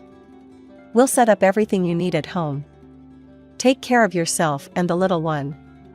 Going home that day, I hoped Tom had softened a bit. But when I told him about the remote work arrangement, his reaction was cold. So, you're just going to be home now? What about all the plans we had? I thought you'd be happy I found a solution to keep the stress down, I said, trying to keep my voice steady. Emma, it's like you're not even listening. I said it's too soon for all this. Tom snapped back. I went to bed early that night, feeling the distance between us grow. As I lay there, the reality of my situation sinking in, I realized this journey was going to be tougher than I thought. The air in our apartment felt heavier these days, like each day was a cloudy one, even if the sun was shining outside. Tom's affection seemed to drain away as quickly as it came. He grew more distant, more irritated by the small ways my life had to change because of the pregnancy. He said he felt neglected, like he was second to my health and the baby's needs. His mom, Mrs. Blackwell, was no help either. She called one afternoon, her voice as cold as the winter wind. Emma, this child. It's not the right time. You should be focusing on supporting Tom, not dragging him into fatherhood. I clenched the phone tighter, fighting the sting in my eyes. It's not like I planned this by myself, Mrs. Blackwell. It's our child, not just mine. There are options, you know. You're just choosing the most selfish one. Her words sliced through me, leaving me feeling hollow inside. As if that wasn't enough, Tom's behavior started changing even more. His cologne was masked by another scent, a woman's perfume, unfamiliar and sweet, clinging to his clothes. The first time I smelled it, I convinced myself it was a mix-up at the dry cleaner. But then, it happened again. And again. He also started staying out late, mumbling about needing to catch up on work, and his weekends were booked up with sudden business trips. It was too much to chalk up to coincidence. I held my tongue, not wanting to believe the worst, but the seed of doubt was planted. I couldn't ignore it anymore. That Saturday, when Tom mentioned another business trip, I reached out to Mike, an old classmate who now worked as a detective. We met at a small cafe, the kind where you could talk without every table overhearing your conversation. Mike slid a folder across the table to me. I got what you asked for, Emma. You sure you want to see this? I nodded, not trusting my voice, and opened the folder. The photos were clear, unmistakable. There was Tom, and with him, a woman I recognized from his office, a new hire that he'd mentioned in passing. Emma, I'm sorry, Mike said, his voice low. There's video too. It's consistent. My heart sank to the soles of my feet. Thanks, Mike. I needed to know. I went home, numb and carrying the folder like it was made of lead. As I turned the key in the lock, the door swung open. Mrs. Blackwell stood there, her face twisted in disapproval. "I came to see how you are. Tom said he's worried about you, all alone here." Her eyes darted around, suspiciously.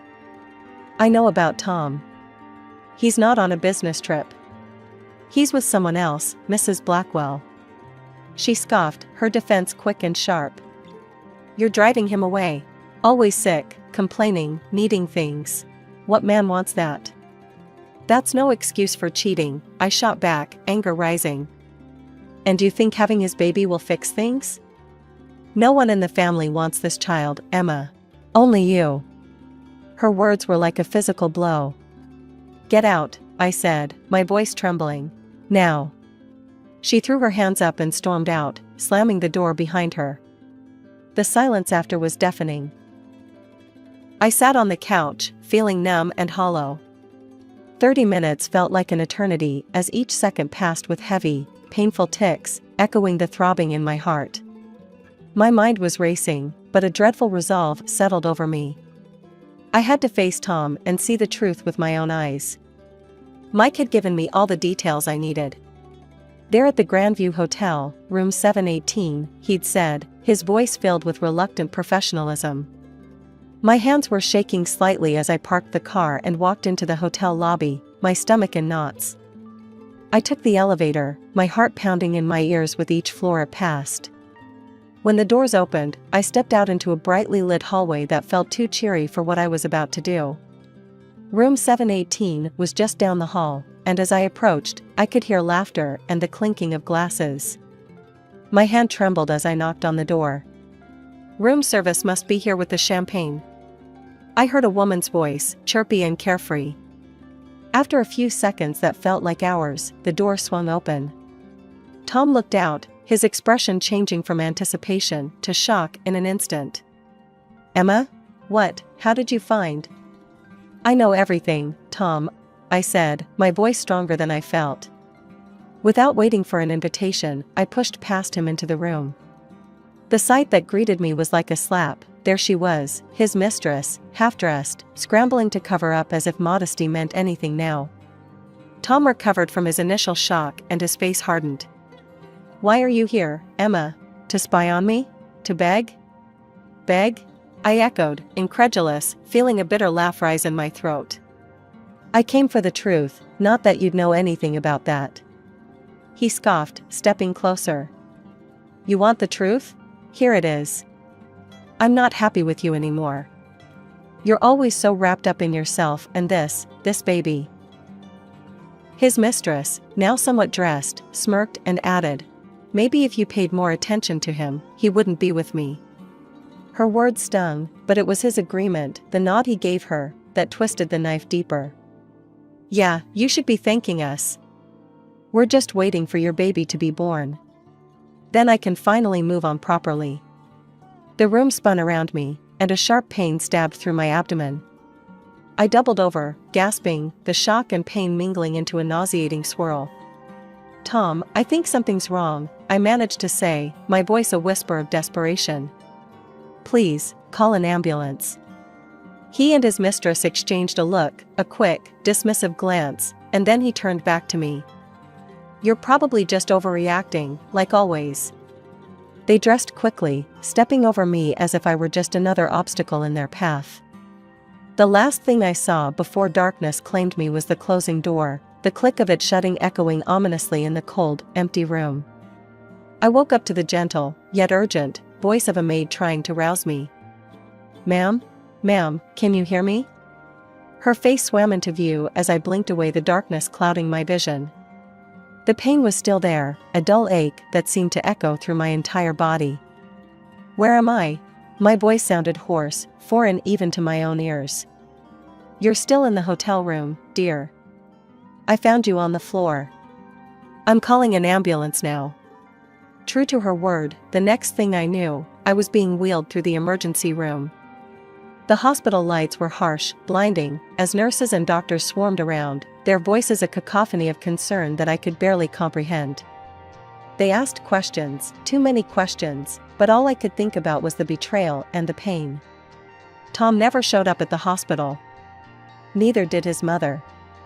Calls went unanswered, their silence more painful than any physical wound. By the time the doctor came with the news that I had lost the baby, the grief was so heavy, so overwhelming, it was all I could do not to scream. The loss was not just a personal tragedy, it felt like an injustice, one that Tom, his mistress, and his mother had a hand in. They had abandoned me, left me alone at my most vulnerable. The bitterness and anger stewed inside me, brewing a storm. After what felt like an eternity, the hospital discharged me.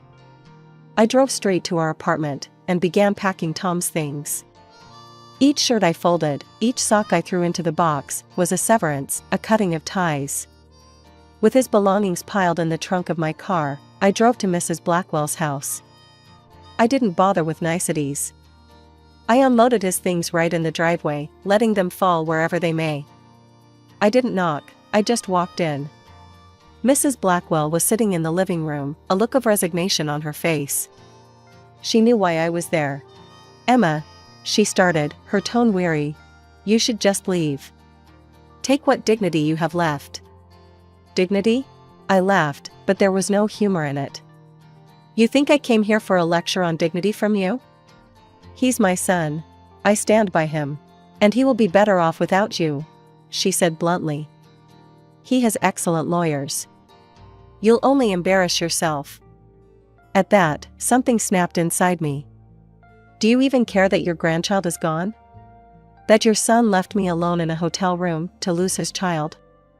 Her eyes flickered away, unable to meet mine. "It's a tough situation." "It's done, Emma." I stepped closer, my voice low and steady.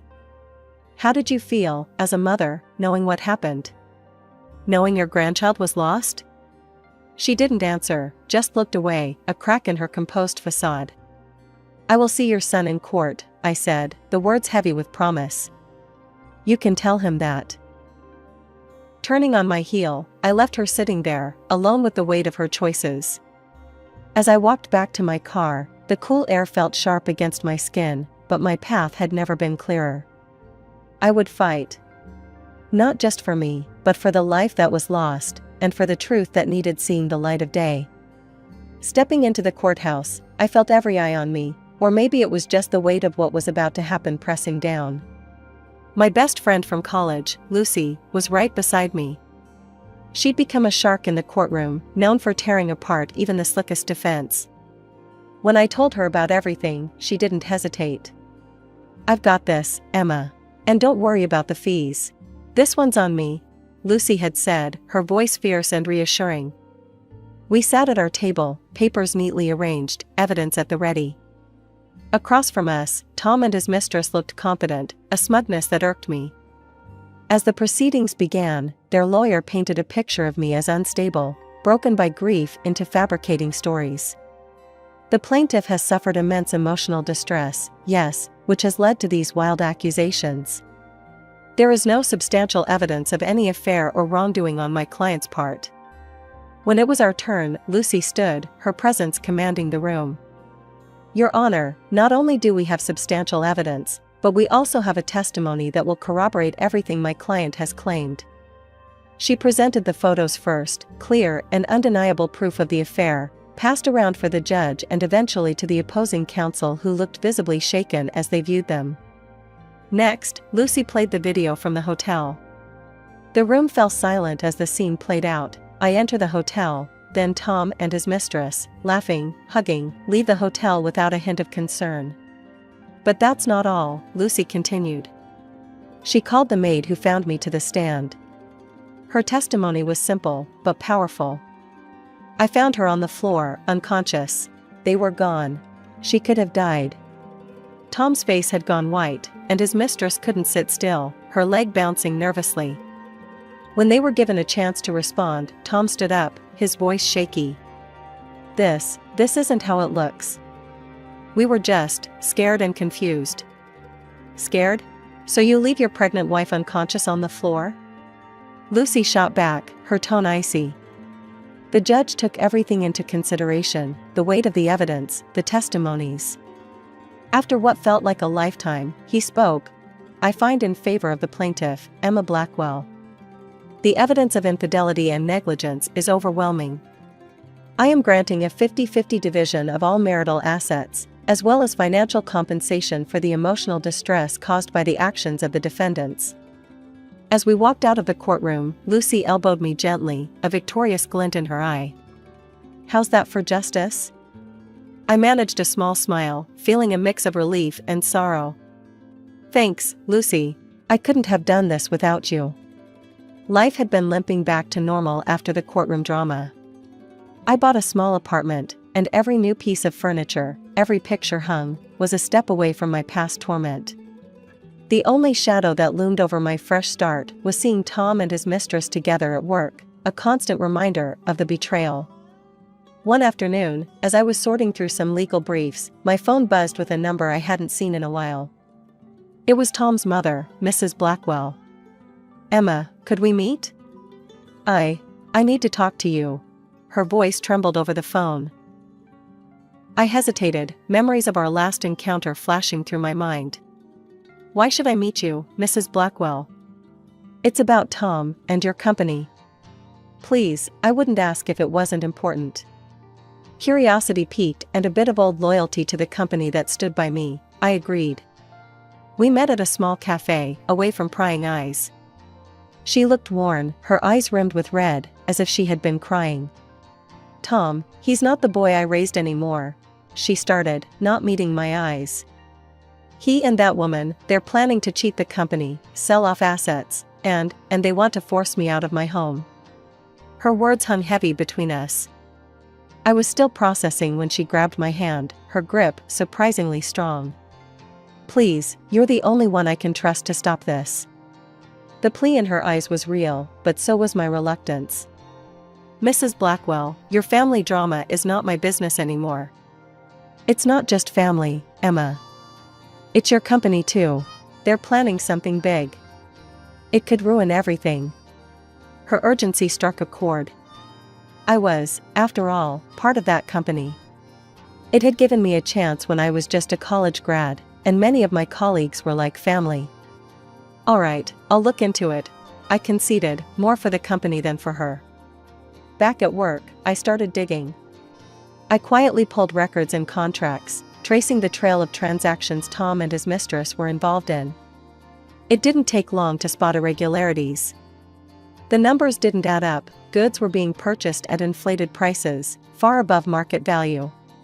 Armed with evidence, I made my way to the director's office. Laying the documents on his desk, I watched his eyes narrow as he scanned the evidence.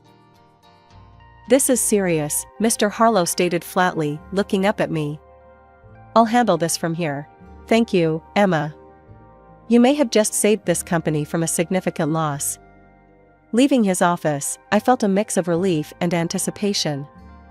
Walking past Tom and his mistress, I caught snippets of their mocking laughter. I couldn't help but smile to myself. Justice had a way of finding its path, no matter how twisted the road might be. After exposing Tom and his mistress, a full-scale investigation rippled through the company.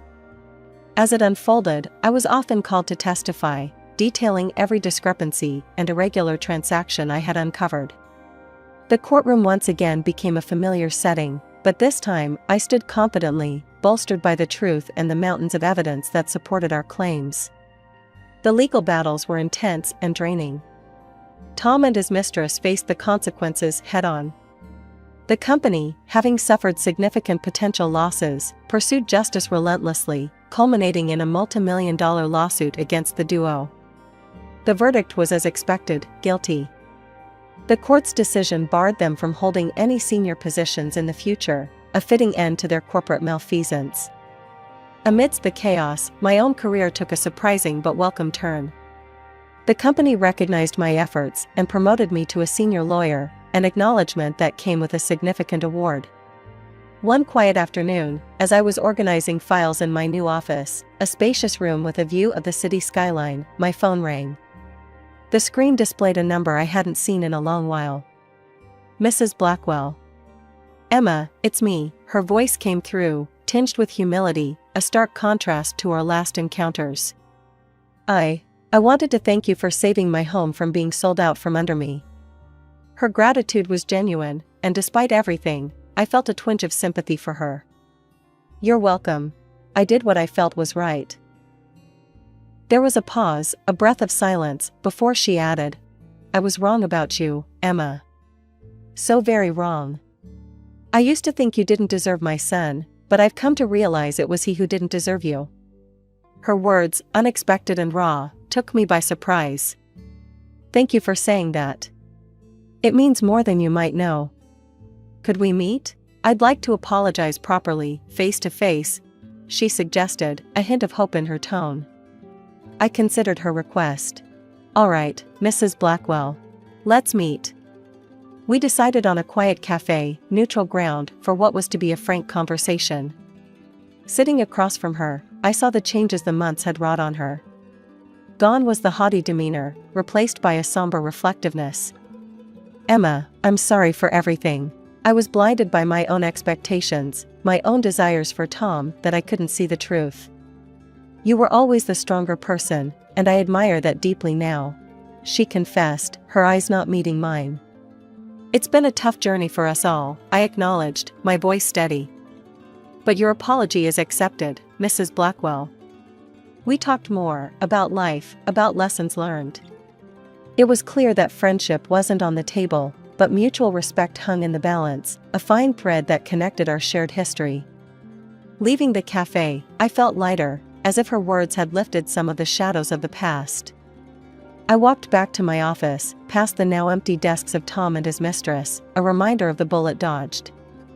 Their laughter no longer echoed through the halls. Instead, my own steps sounded a steady beat towards the future. I'm Eleanor, and I've been a doctor nearly as long as I've been Richard's wife. We had our ups and downs, but those 30 years flew by like they were nothing. Our house, big and cozy, was always filled with the sounds of life, especially when the boys were young. James and Oliver, our sons, were as different as night and day, yet they both brought their own kind of joy into our lives. Richard and I, both doctors, worked hard to build a comfortable life. We managed to buy a couple of apartments over the years, renting them out for some extra income. Life seemed set on a good path, until the day Richard came home looking pale and more serious than I'd seen in years. "Eleanor, we need to talk," he said, his voice grave as he dropped his medical bag by the door. "Had some tests done last week. The results, they came back. It's cancer, Eleanor." The months that followed were a blur of hospital visits, treatments, and endless waiting rooms. Richard fought hard, but the cancer was merciless. Watching the strongest man I knew wither away was torture. No amount of medical training prepares you for that. One evening, as we sat quietly in the living room, Richard took my hand. "Eleanor, if things don't go our way, you need to make sure everything's sorted with the boys. The will's all done. You'll be fine financially." Not long after, he was gone. The funeral was a somber affair. Family, friends, and colleagues, people came from all over to pay their respects. But it was the quiet at home after everyone left that hit me the hardest. Empty spaces Richard used to fill, his things just where he left them. It hurt to see, to remember. A few days post-funeral, I was in the kitchen trying to make sense of leftover food when James stormed in, his face all twisted up in worry and anger. Oliver trailed behind him, looking like he wanted to be anywhere but here. "Mom, we need to talk about Dad's will," James said, cutting straight to the chase as he always did. I sighed, setting down the cling film. "Yes, I know. Your father left everything to me. He wanted to make sure I was taken care of." James slammed his hand on the counter. "But what about me and Oliver? We're his sons. It's not right that we get nothing now." Oliver piped up, trying to smooth things over.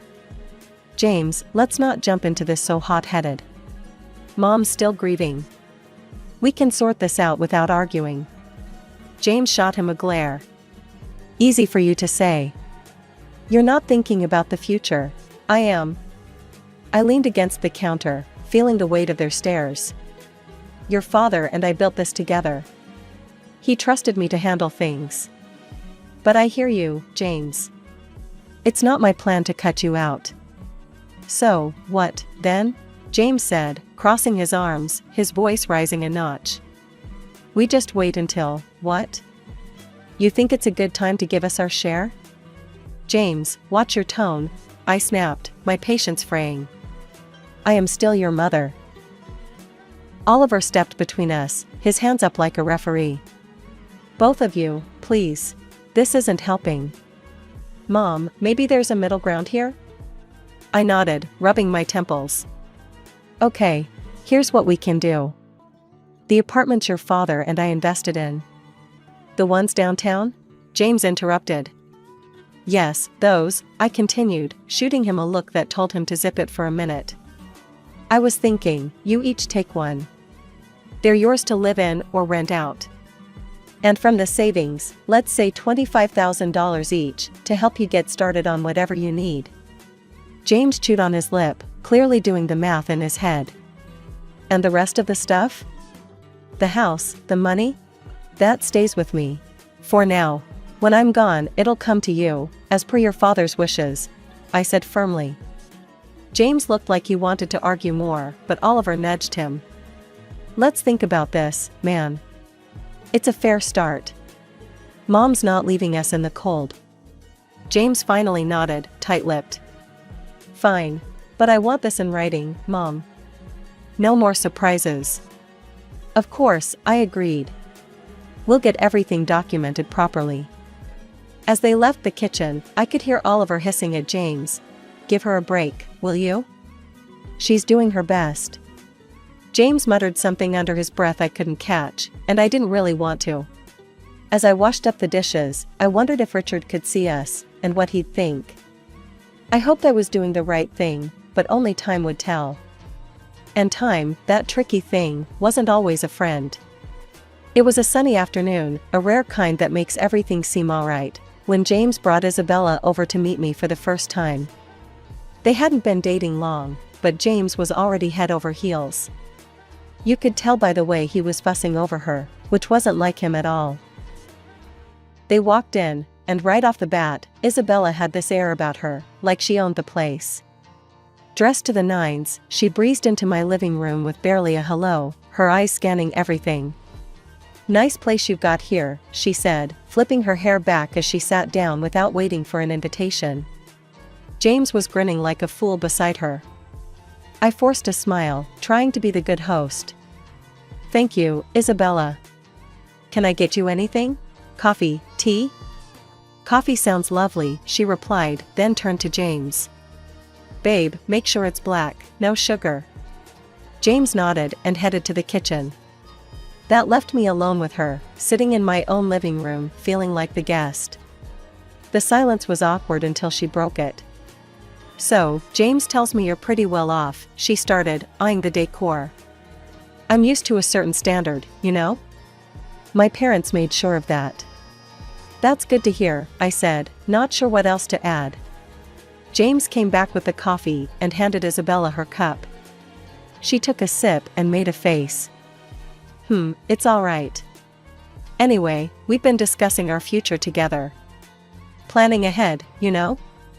That's wise, I said, glancing at James, hoping he'd give me some clue about where this conversation was heading.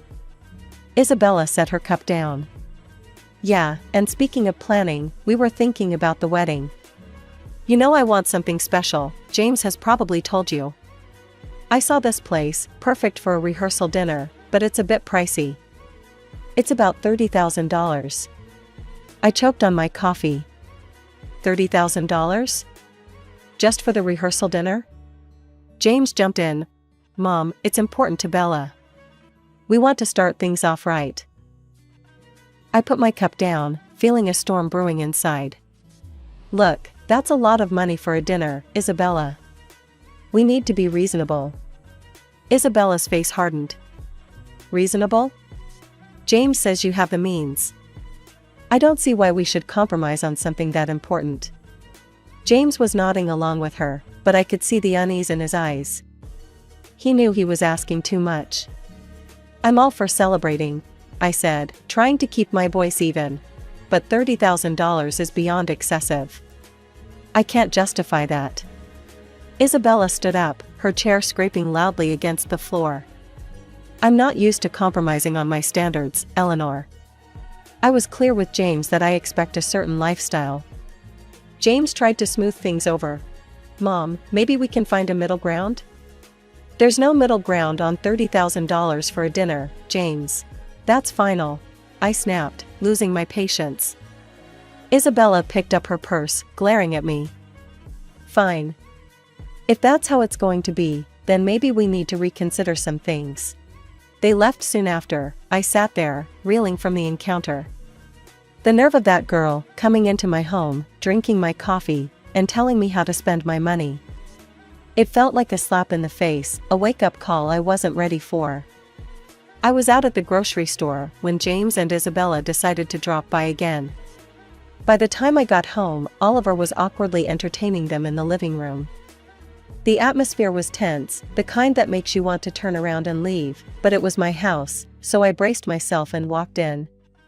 Isabella, all dolled up as usual, handed me a list as soon as I set down my grocery bags. "Eleanor, we thought a lot about the wedding gifts, and here's what we've settled on. I hope this will be easier for you to handle." I skimmed the list she first handed me.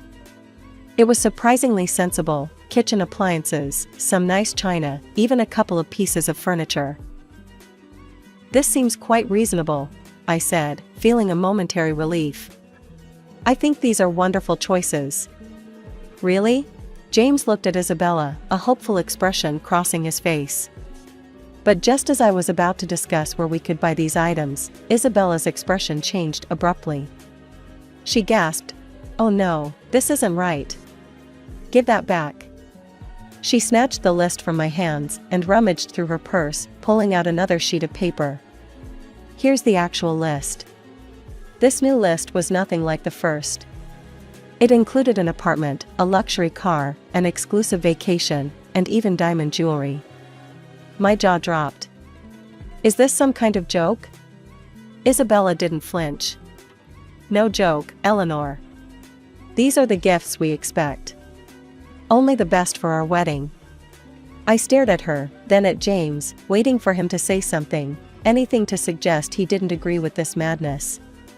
But he just stood there, looking between us, clearly conflicted but silent. I couldn't hold back. "James, why are you letting her do this? You know this is unreasonable." Isabella cut in, her voice rising. "This doesn't concern you, Eleanor. You just need to pay up and keep quiet." That's when Oliver stood up, his face set hard. "That's enough, Isabella. You're not going to talk to our mom like that. This is her house, and you're way out of line. You need to leave. Now." The room was thick with tension as James and Isabella gathered their things. Isabella was muttering under her breath, clearly angry. "This is ridiculous. We'll remember this." They left, and the door slammed shut behind them. Sitting down, I felt the weight of the whole situation pressing down on me. Oliver sat beside me, putting an arm around my shoulders. "We'll figure this out, Mom. But you can't let them bully you into giving more than you can, or should.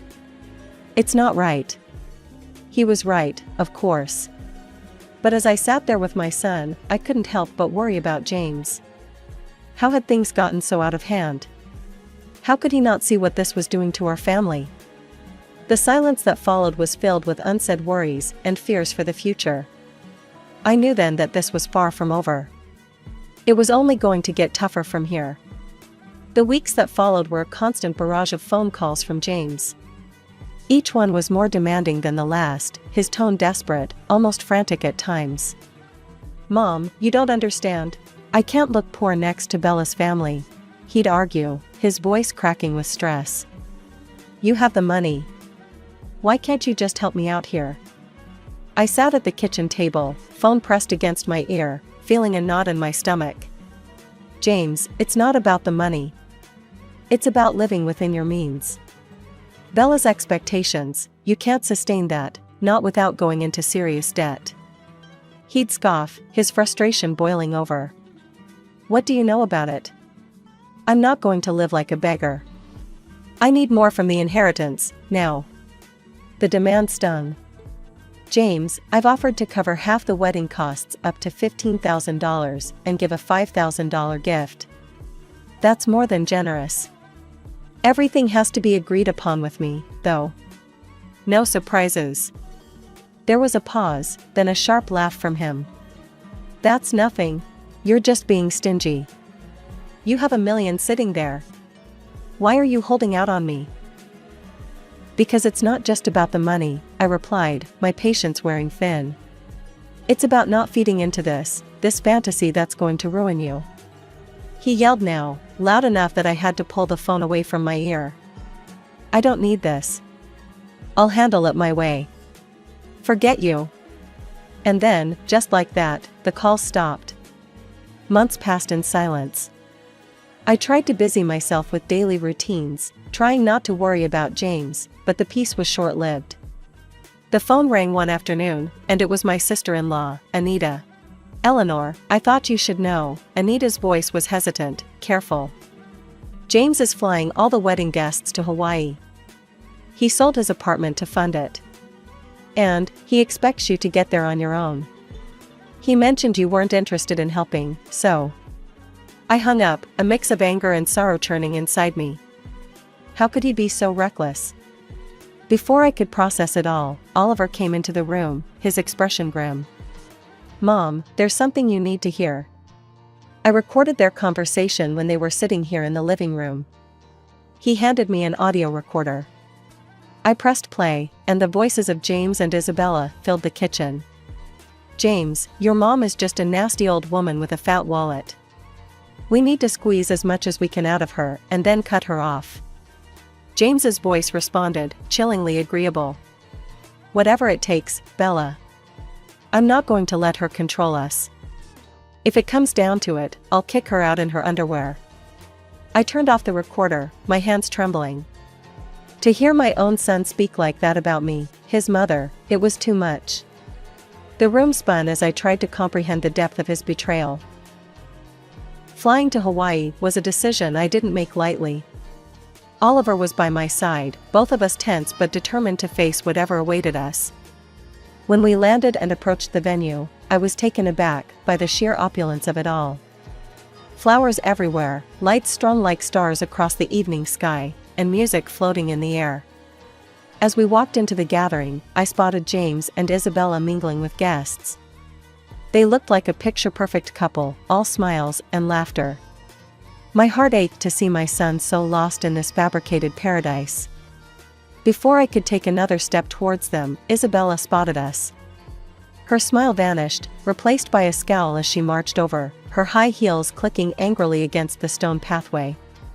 You shouldn't be here, she hissed, stopping just inches from me, her voice loud enough to draw attention.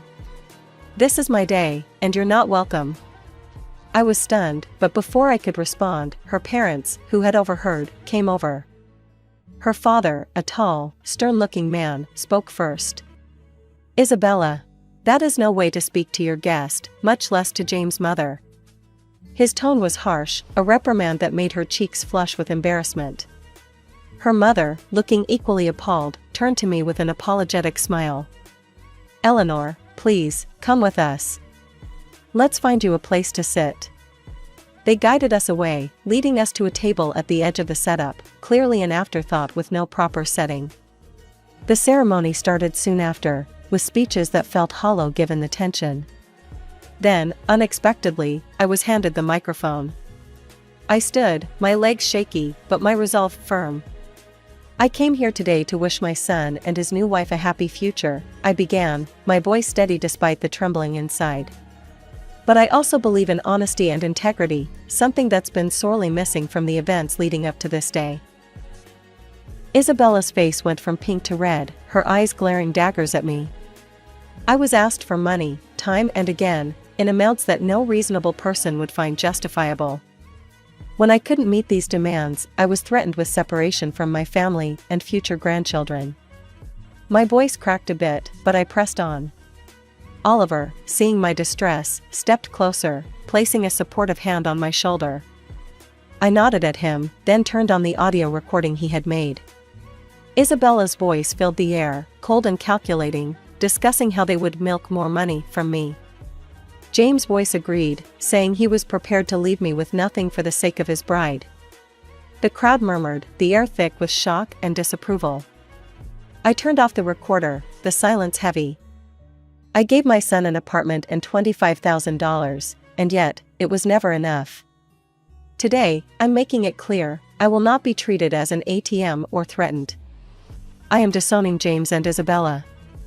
I wish them well, but from this day forward, I am choosing to remove myself from their lives. The reaction was immediate. Isabella screamed, her voice shrill and wild. You've ruined my wedding. I curse you. After everything that had happened, coming back home was bittersweet. In the quiet, I made a decision that startled even me. I quit my job. I'd spent years healing others as a doctor, but now, it was time to heal myself and rebuild the life that the recent storms had scattered. Oliver, bless his heart, had just graduated from art college and was brimming with ideas and ambition. With the $25,000 I had given him, he opened his own tattoo parlor. It wasn't just any shop, it quickly became a place where art and skin met in stunning displays. Oliver poured his soul into his work, and it paid off. He started entering tattoo contests, and soon enough, his name was on every local's lips. Before we knew it, he was opening more locations, creating a network of salons that became a hotspot for tattoo enthusiasts. I'd watch him sketch late into the night, his dedication a stark contrast to the chaos his brother had chosen. You're doing amazing, Ollie, I'd say, pride swelling in my chest. It was during these calm months that James reappeared. One afternoon, he showed up at the door, his eyes tired, his shoulders slumped, so different from the ambitious, sharp man he once was. Mom, I need to talk, he said, not waiting for an invitation to sit. His voice was weary, a far cry from the demanding tone I'd grown accustomed to. I sighed, motioning for him to continue.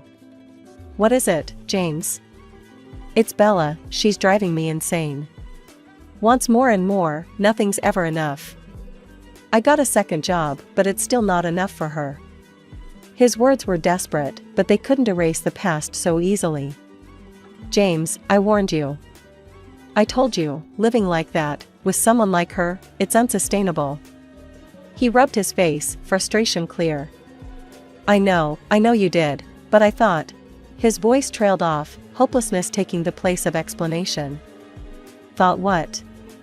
That money would just appear because you wanted it to? My tone was harsh, but years of pent-up frustration made it hard to soften it. Look at your brother. He started with the same amount and made something of himself without stepping on others. James bristled. Yeah, well, not everyone's like Oliver, are they? I have rights to the inheritance too, remember? And when you're gone, it'll come to me. That was the last straw. Get out, James, I said, my voice cold, resolute. And don't come back.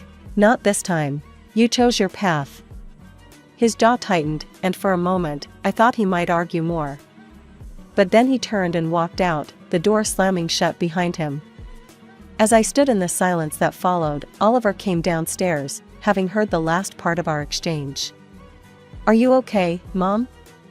I nodded, wrapping my arms around him. I am now. Thanks to you. Let's just focus on the good we can do, on the life we can build. He hugged me back, his presence a comforting assurance that not all was lost. In that moment, I knew that despite the heartaches, the journey was still worth it. We had each other, and that was enough to keep moving forward. After the storm had passed with James, our home settled into a calm I hadn't felt in years. It was during this quiet period that Oliver brought someone special home. Her name was Sarah, and she was everything Isabella wasn't: kind, humble, and genuinely caring. As the weeks turned into months, their relationship grew stronger, and soon they announced their engagement. The wedding, unlike the extravagant affair that was James, was a simple, heartfelt ceremony in our backyard. Flowers from the garden, homemade decorations, and a small group of close friends and family made the day perfect. During the reception, I pulled Oliver aside. You've chosen a wonderful woman, I said, my voice thick with emotion. He squeezed my hand. I learned from the best, he replied, giving me a knowing look. Life moved quickly after that. They sold the apartment I had given Oliver, adding a bit of their savings to buy a small, cozy house just a few miles away. One sunny afternoon, while we were having tea in their new living room, Sarah shared some news. "Eleanor, we're expecting twins," she announced, her eyes shining with excitement. I nearly dropped my cup, overwhelmed with joy. "Twins? Oh, my goodness, that's wonderful." Oliver beamed, his pride evident. "We wanted you to be the first to know." "We're really happy, Mom." "Twins," I repeated, letting the words sink in. "Grandchildren." It was a new chapter, one I was eager to start. As for James, news from him was sparse. The last I heard, he had divorced Isabella. She had taken nearly everything in the split, leaving him to start over in another city. Despite the pain he had caused, it hurt to know he was out there somewhere, struggling because of his choices.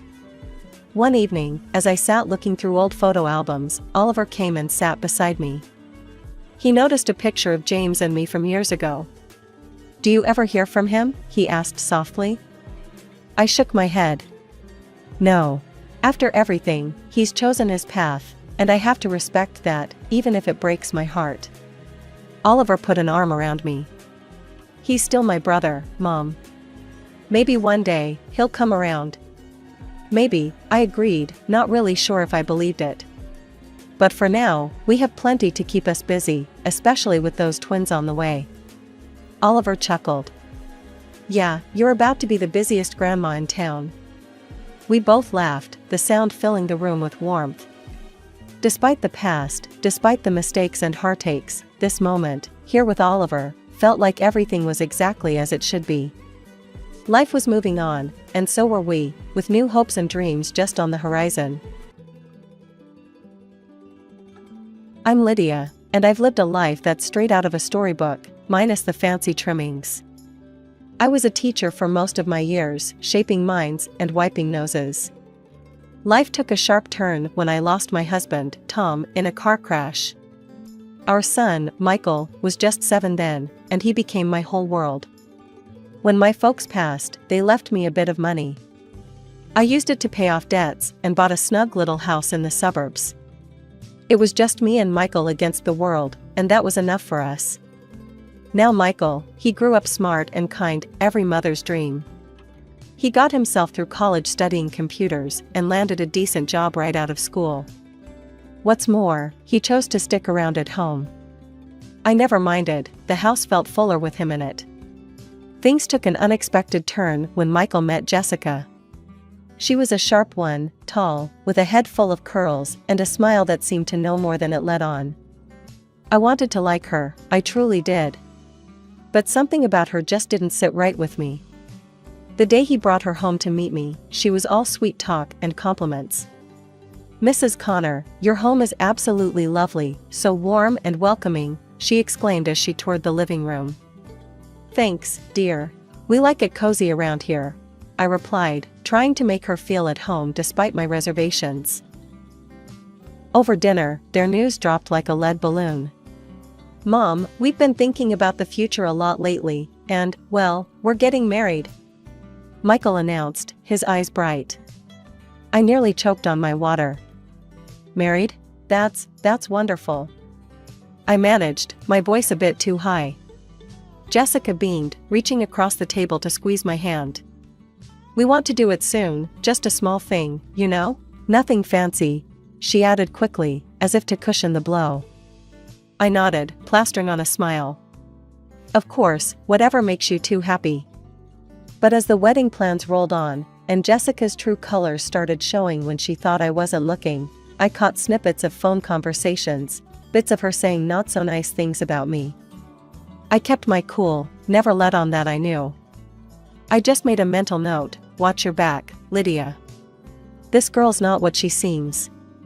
The wedding came and went in a blur of flowers and pastel dresses. I stood by, the proud mother with a smile nailed on, while inside, I was all knots and nerves. Watching them dance, watching her hold him close, I couldn't shake the feeling that I was losing my son to a stranger. After Michael and Jessica's wedding, life got a whole lot more complicated. The young couple decided not to move out, but instead set up shop right under my roof. The house I'd so lovingly curated for decades suddenly seemed to shrink, its walls closing in as Jessica's presence loomed larger and larger. The first few weeks were a buzz of activity, thank you notes to write, wedding gifts to sort through, and endless discussions about their future. But as the dust settled, a new pattern emerged. Jessica, now officially the lady of the house in her mind, took to managing everything, including where I should sit and what I should eat. One evening, while Michael was at work, I found Jessica rearranging the living room. "Jessica, what are you doing? I had everything just right," I asked, trying to keep my tone light. "Just thought I'd freshen up the place a bit," she snapped, her voice sharp like a kitchen knife. "It's good to change things up now and again, don't you think?" I didn't agree. "Look, I appreciate you trying to help, but please, leave things the way I set them. Michael likes it that way." She scoffed, a sound that grated on my nerves. "Well, things change, Lydia. Maybe it's time you start getting used to that." Then came the pregnancy announcement. I should have been overjoyed, and part of me was, but the news also brought new tensions. Jessica, now more than ever, made herself the center of everything. "Lydia, I'm really not feeling up to cooking tonight, could you handle dinner?" she'd ask, almost daily, as she lounged on the couch, flipping through magazines. I'd nod and head to the kitchen, biting back my frustration. One afternoon, I tried to broach the subject. "Jessica, dear, I know you're tired with the baby coming and all, but maybe you could help with the salads, or setting the table?" She looked at me as if I'd suggested she climb Mount Everest. "Really, Lydia? I'm carrying a child here. You expect me to stand and chop vegetables?" Before I could respond, Michael walked in, home early from work. Jessica turned to him immediately, her tone shifting. "Baby, tell your mom I'm not supposed to strain myself. Doctor's orders, remember?" Michael, ever the peacemaker, tried to smooth things over. "Mom, Jess really needs to take it easy. Maybe we can all pitch in a bit more, huh?" As the weeks turned into months, my home life revolved around Jessica's needs and whims. I felt more like a housekeeper than a family member. One particularly tough day, after scrubbing the kitchen clean while Jessica ordered takeout, I finally let off some steam to Susan, my next-door neighbor and longtime confidant. "Lydia, why do you put up with that girl?" Susan asked as we sipped coffee in her kitchen. I shrugged, a heavy sigh escaping my lips. "What choice do I have? It's Michael's wife. I can't just kick them out." Susan shook her head, her eyes fierce. "You need to stand up for yourself, Lydia. This is your house, your rules. Don't let that little tyrant push you around." Her words struck a chord, and as I walked back home, I realized she was right. I needed to reclaim my space, my authority. I was the one who built this life, not Jessica. But figuring out how to do that without losing my son was a puzzle I wasn't sure how to solve. Life in our house grew more complicated with the arrival of Michael and Jessica's twins. At first, the joy of being a grandmother was overwhelming, in a good way. Those tiny hands, the late-night coos, and even the cries were music to my ears. But as the twins grew, so did the demands on my time and energy. Days blurred into nights as I juggled childcare with my job and household chores. Jessica, meanwhile, seemed to take her role as the mother a bit too leisurely, preferring to spend her days lounging or shopping. Cooking was a foreign concept to her, and I found myself handling every meal, on top of cleaning up after everyone. One exhausting evening, I was knee-deep in laundry when Michael came home. Spotting him in the hallway, I couldn't hold back any longer. "Michael, we need to talk," I started, the fatigue evident in my voice. He looked concerned but wary. "What's wrong, Mom?" It's all too much. I love those babies, but I'm not as young as I used to be. I thought Jessica would take on more by now." Before Michael could reply, Jessica entered the room, her arms laden with shopping bags. "What's all this about, Lydia? Why are you upsetting Michael?" I took a deep breath, trying to keep my composure. Jessica, I just think it's time you started helping out more around here. Maybe even cook a meal once in a while. Jessica's face twisted into a scowl. Are you saying I'm a bad mother? How dare you? The room grew tense, the air thick with unspoken grievances. I think it might be better if you find your own place, I finally said, the words heavy on my tongue but necessary. Jessica took my words like a slap. So you want to kick us out? Your own grandkids? No, Jessica, that's not what I meant. I just think it might be easier on all of us if you had your space, and I had mine. The conversation ended with no resolution, just a lot of hurt feelings. Jessica stormed off to their room, and Michael followed after a moment, leaving me alone in the silent aftermath. Feeling isolated in my own home, I confided in Susan the next day over a cup of tea. I just don't know what to do anymore. I'm at my wit's end, I confessed, the steam from the tea fogging up my glasses. Susan was always full of fiery advice. Lydia, you've got to put your foot down. It's your house, your rules. Maybe it's time they learn that. Her suggestion of eviction seemed extreme, but as I mulled it over, it didn't seem entirely unreasonable. I just don't want to lose my son, or my grandkids, I admitted, the fear of making a permanent rift a constant shadow. Sometimes, tough love is the only way, Susan said firmly. But whatever you decide, I'm here for you. Years had flown by, each more draining than the last. I'd hoped things might change as the twins got older, but Jessica never took up the reins as a mother should. She didn't work, claiming the kids needed her at home, though it seemed they needed anyone but her given how little she actually did around the house.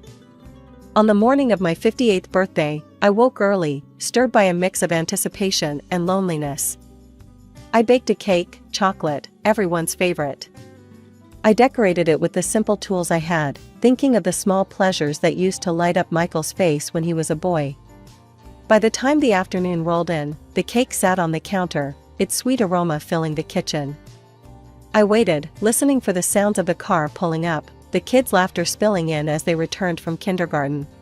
But the door that eventually opened brought in no joyful noise, just Michael and Jessica, their faces strangely tense. Where are the kids? I asked, a frown knitting my brow. Michael looked away, and Jessica, ever so blunt, answered. They're at my mom's. We thought we'd take the weekend off. Just the two of us. Jessica poured herself and Michael a glass of wine without acknowledging my offer. They clinked glasses right there in the kitchen, a silent toast to their getaway. Then, Jessica turned to me, her voice cold as ice. Lydia, would you mind keeping it down this weekend? We really need some quiet. Stunned, I stood there, holding the cake knife, feeling like a stranger in my own home. This is my house, I said, the words heavier than I intended. And it's my birthday. Jessica scoffed, her voice sharp. Look, Lydia, just stay in your room and keep out of our way. We want to enjoy our weekend. Michael didn't meet my eyes.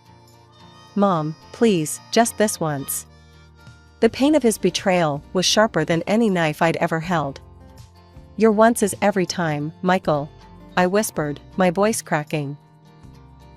They didn't listen. Instead, Jessica walked up to me, took my arm, and led me to the door. You know, we're already tired of you whining. You should take a walk, clear your head, she said, as she pushed me out into the cold, rainy evening. Dressed only in my house clothes, with nowhere to go, I walked the streets, my tears mingling with the rain. Finally, I found myself on Susan's porch, shivering and miserable. She opened the door, her expression turning from surprise to anger as she saw my state. Lydia, what on earth? Come in, you're soaking wet. As I sat in her warm kitchen, wrapped in a dry blanket, I poured out the whole sorry tale. Susan's face grew darker with each word. This is the last straw, Lydia, she said firmly. You can't let them treat you like this. It's your house, your life. You've got to fight back. Her conviction was a lifeline thrown into the turbulent waters of my despair. But how, Susan? He's my son. I don't want to lose him. You've already lost him if he can treat you this way. Let's call my brother, the lawyer. We'll see what your options are. I nodded, feeling the first stir of resolve. Susan made the call, and her brother agreed to meet me the next day. Sitting in her cozy living room, I realized I was afraid to go back to my own home. A place where I was unwelcome on my own birthday, no less. I trudged back home late that night, heart heavy and clothes still damp. The house was silent, the only sign of life being the clutter of dirty dishes and half-empty wine glasses scattered around the living room. I didn't bother cleaning up, I was too spent, both emotionally and physically. Instead, I went straight to my room, locking the door behind me. As dawn broke, I lay in bed, the events of the previous day replaying in my mind. I quietly got up, gathered my essentials, phone, house documents, and a bit of courage tucked into my purse, and slipped out to meet Susan's brother, the lawyer. The morning was crisp, and as I walked to the lawyer's office, the cool air felt like a balm. Susan's brother greeted me warmly, his office a stark contrast to the chaos of my home. "Lydia, let's sit down and talk this through," he said, gesturing to a chair across from his desk. I took a deep breath, and as I told him everything, his expression grew serious. "It sounds like you've been through quite an ordeal. You have rights, especially in your own home." "What can I do?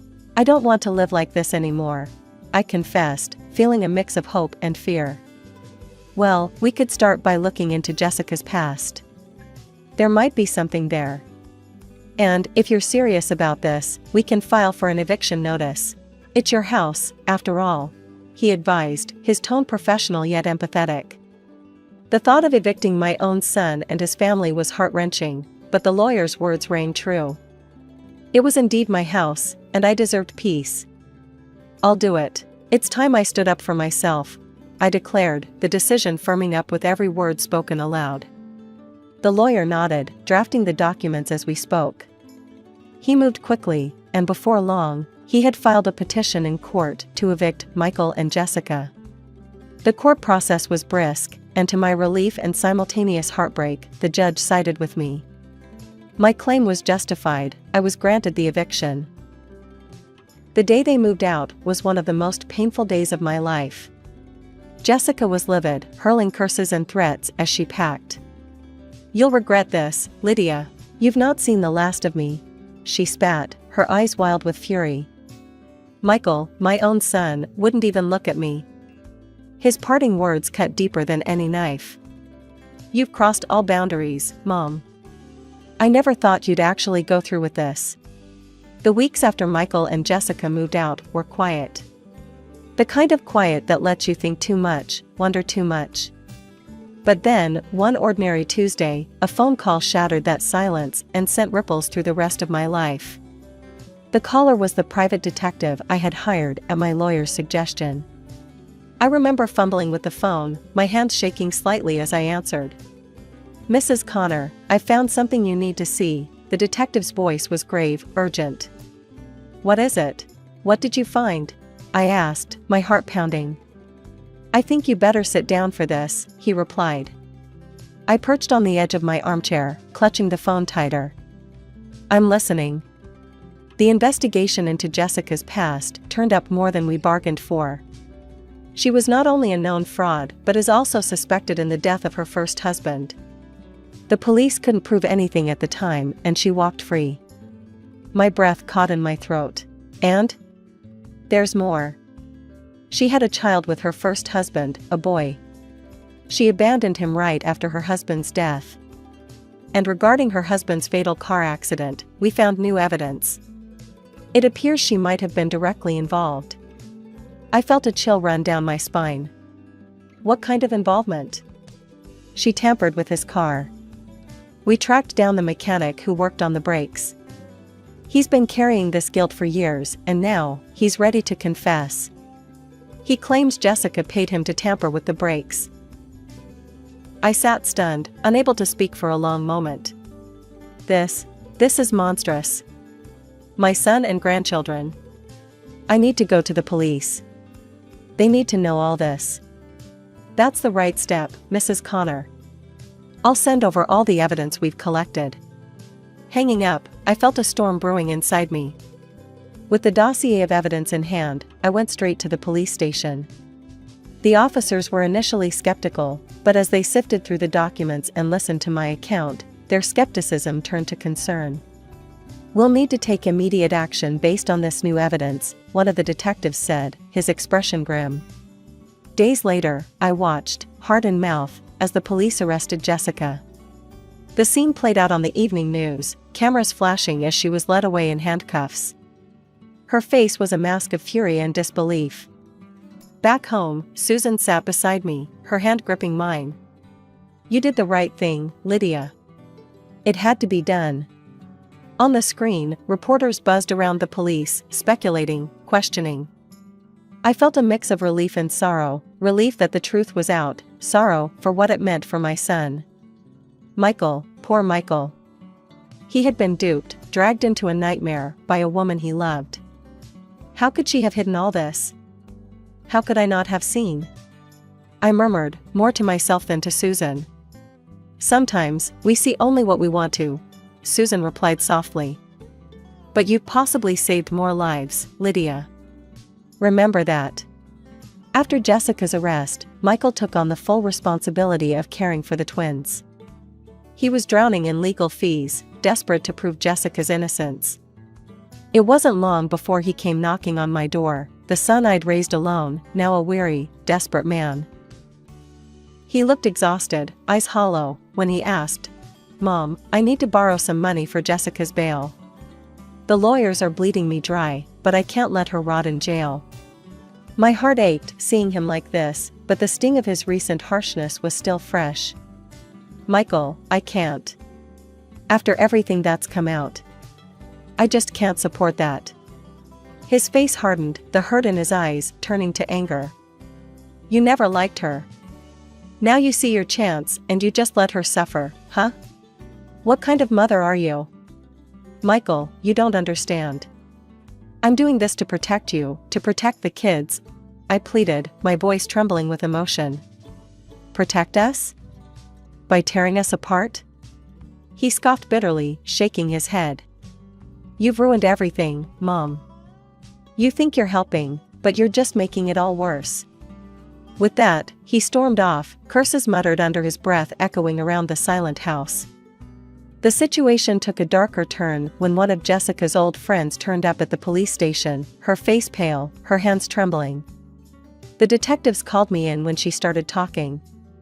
"I never thought she'd actually do it, but Jessica planned it all," the woman confessed, her voice a haunted whisper. "She wanted to get rid of you, Lydia. She talked about making it look like an accident, pushing you down the stairs when you were alone." My blood ran cold. The room spun slightly as her words sunk in. She wanted to kill me?" "Yes, and not just you. After you were gone, she planned to do the same to Michael. She wanted everything, the house, the money, everything you both owned." The detectives assured me they were taking it seriously, but the revelation shook me to my core. As I left the station, the world seemed a different place, darker, more dangerous. Back home, Susan was waiting, her expression grim. "I heard what happened. That woman is a monster, Lydia. You know that now, right?" "I do, but Michael doesn't. He still thinks I'm the enemy." I sighed, the weight of my son's estrangement heavy on my heart. "Give him time. He's got to see the truth for himself." "And he will. He has to," Susan said firmly, squeezing my hand in solidarity. As I lay in bed that night, the silence of the house was no longer comforting, but a reminder of the family I once had. The betrayal, the danger I had unknowingly lived with. I shuddered at the thought of what might have happened if I hadn't acted, if I had let my doubts and Michael's displeasure sway my resolve. When Michael finally saw the horrific truth, he halted all legal support and refused to post bail for her. He filed for divorce and moved to strip Jessica of her parental rights. One rainy afternoon, not long after these events, Michael came to my door. His eyes were weary, his shoulders slumped, an image of defeat and remorse. "Mom, can I come in?" His voice was low, hesitant. I nodded, stepping aside to let him into the house. It felt strange having him there, in the space that had been a battleground for so long. Mom, I'm here to apologize. For everything. I was blinded, and I didn't listen to you. I'm so sorry. I listened, the words I had longed to hear now stirring a tumult of emotions within me. Michael, you believed in her, protected her, even when she was destroying our family. How do you think that felt for me? I know it was wrong. I can't even begin to understand how much I hurt you, he replied, his voice cracking with the burden of his guilt. And the children? I pressed, needing to know they were safe. They're with me now. They're safe, I promise. Jessica, she won't be able to hurt them anymore, he assured me, determination stealing his features. I nodded, the information settling some of my fears. And what do you want from me, Michael? He swallowed hard, looking down at his hands before meeting my gaze again. I hope that we can start to rebuild. I miss you, Mom. And the kids miss their grandma. I took a moment, the decision heavy on my heart. I want to see the grandchildren. They shouldn't suffer because of all this. But you, Michael. I'm not sure I can forgive you. In the days that followed, I spent more time with my grandchildren, cherishing their laughter and the joy they brought to the quiet house. Their innocence was a balm to my worn soul, and I was determined to raise them differently, to instill values that perhaps I had failed to fully instill in Michael. Susan, ever my rock, stood by me through it all. You're doing the right thing, Lydia, she would say during our long talks over coffee. You're strong, and now you're free to live your life on your terms. She was right. I had learned a hard lesson about the dangers of losing oneself in the care of others, of ignoring one's own needs and rights. Now, I was rediscovering who I was beyond being a mother and a grandmother. Reflecting on everything that had happened, I was grateful. Grateful for the truth, no matter how painful it had been, and for the chance to start anew. Life was different now, richer and more mine than it had been in years. I was moving forward, one sure step at a time, on a path that was entirely my own. I remember the day I met him like it was yesterday. College was buzzing with the start of a new semester, and there I was, an eager young thing with a sketchbook under my arm, dreaming of becoming a top-notch designer. Then there was him, Jake, all charm and big dreams, talking loudly about changing the world one election at a time. We clicked instantly, two ambitious souls, not a care in the world except our future. Hey, you're in my intro to design class, right? He had asked me, his grin wide as he caught up to me on the campus walkway. Yeah, that's me, trying to make sense of it all, I shot back, a playful edge to my voice. Jake, and I get it. But hey, if you ever need a study buddy or someone to run ideas by, I'm your guy. His confidence was something else, almost enough to make you forget he was just a student like me. From then on, it was us against the world. Nights spent over coffee and textbooks, him rambling about political theories while I doodled in the margins of my notes. We were a team, and nothing felt impossible. I'm telling you, Anita, we're gonna make it big. You'll be designing national galleries, and I'll be right there, maybe as governor, making sure the arts get the funding they deserve. He'd declare on those long nights, his eyes shining with a mixture of ambition and naivety. And what about kids? White picket fence? I'd tease, watching his face. He'd wave a dismissive hand. Nah, not for us. We've got bigger plans. Who needs a fence when you can have the whole city? It was all very romantic, in a youthful, dream big kind of way. We married before graduation, a small ceremony with just a few friends and family. It felt right, like we were setting off on an adventure together, not just tying the knot. As newlyweds, we were unstoppable.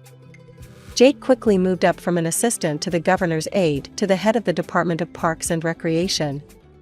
It seemed every month brought a new accolade or a step up the career ladder for him.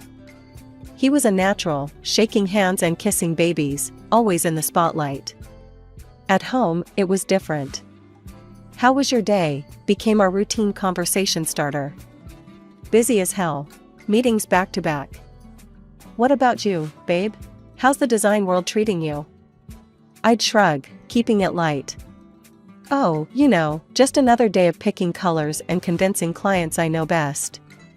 He'd laugh, but his eyes were often distant, mine still at work. I didn't mind, I understood. We were both hustling, after all. One evening, I came home, my mind buzzing from clinching a major deal that would put our department at the forefront of the industry. I was tired, my shoulders aching from the weight of my laptop bag and the day's stresses. Jake was already home, something that had become rarer these days.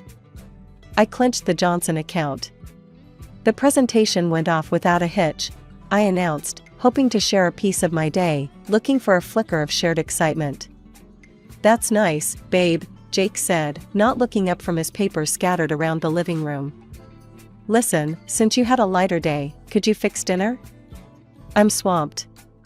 Meetings back to back, and I barely had lunch." I paused at the doorway, my coat half off, the words "lighter day" echoing in my head.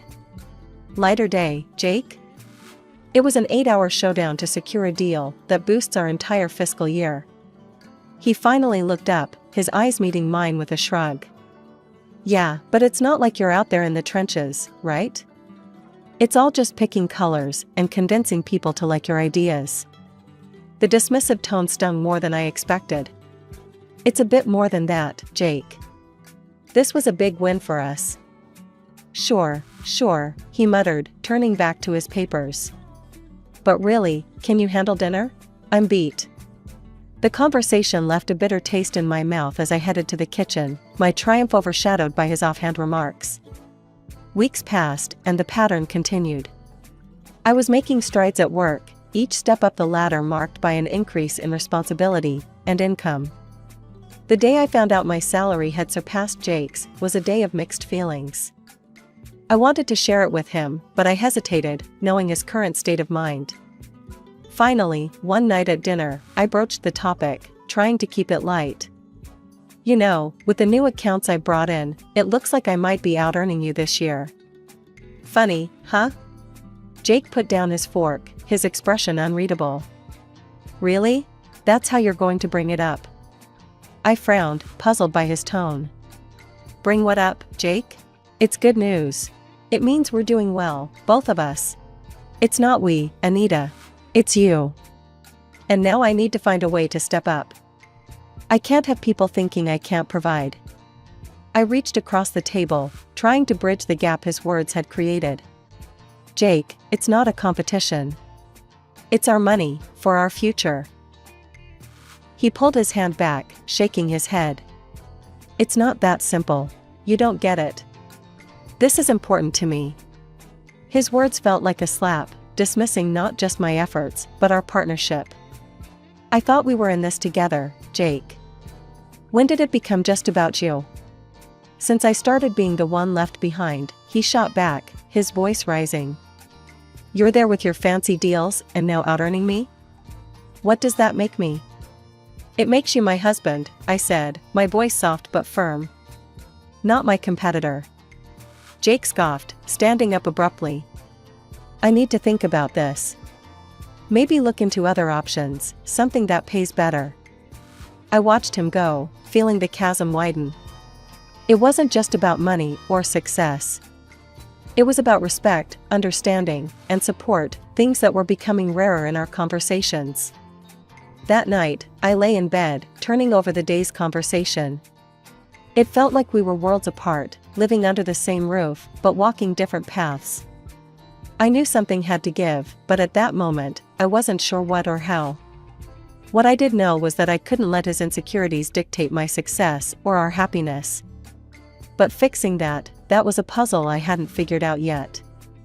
15 years into our marriage, our life was a testament to outward success, a beautiful house, shiny cars, properties here and there, and bank accounts that would make anyone envious. But not everything that glitters is gold, and for Jake, it seemed the sheen was definitely starting to tarnish. He had been with the Natural Resources Agency for a good while, But his career was like a car stuck in mud, spinning its wheels but going nowhere. I'd listen to him rant after another long, liquor-tinged evening. It's all rigged, Anita. The jobs I deserve are going to guys who can't tell a policy from a pancake. It's all about who you know, or who you, well, you know. He'd grumble, tipping back another drink. I tried to offer solutions, not just a sympathetic ear. Have you thought about seeing someone? A therapist could help, I suggested one night as I cleared the dinner dishes, his glass needing a refill. Jake slammed his fist down on the table, making the cutlery jump. I don't need a shrink, Anita. The problem isn't in my head. It's in the corruption and cronyism I have to deal with every day. But maybe talking to someone could help you cope better, or even strategize how to get around those obstacles. I persisted, feeling the weight of his frustration as my own. Just drop it, will you? I know my job. What I need is for the system to change, not my mindset. His anger was a wall I couldn't penetrate, no matter how I tried. So, I focused on what I could control, my own career.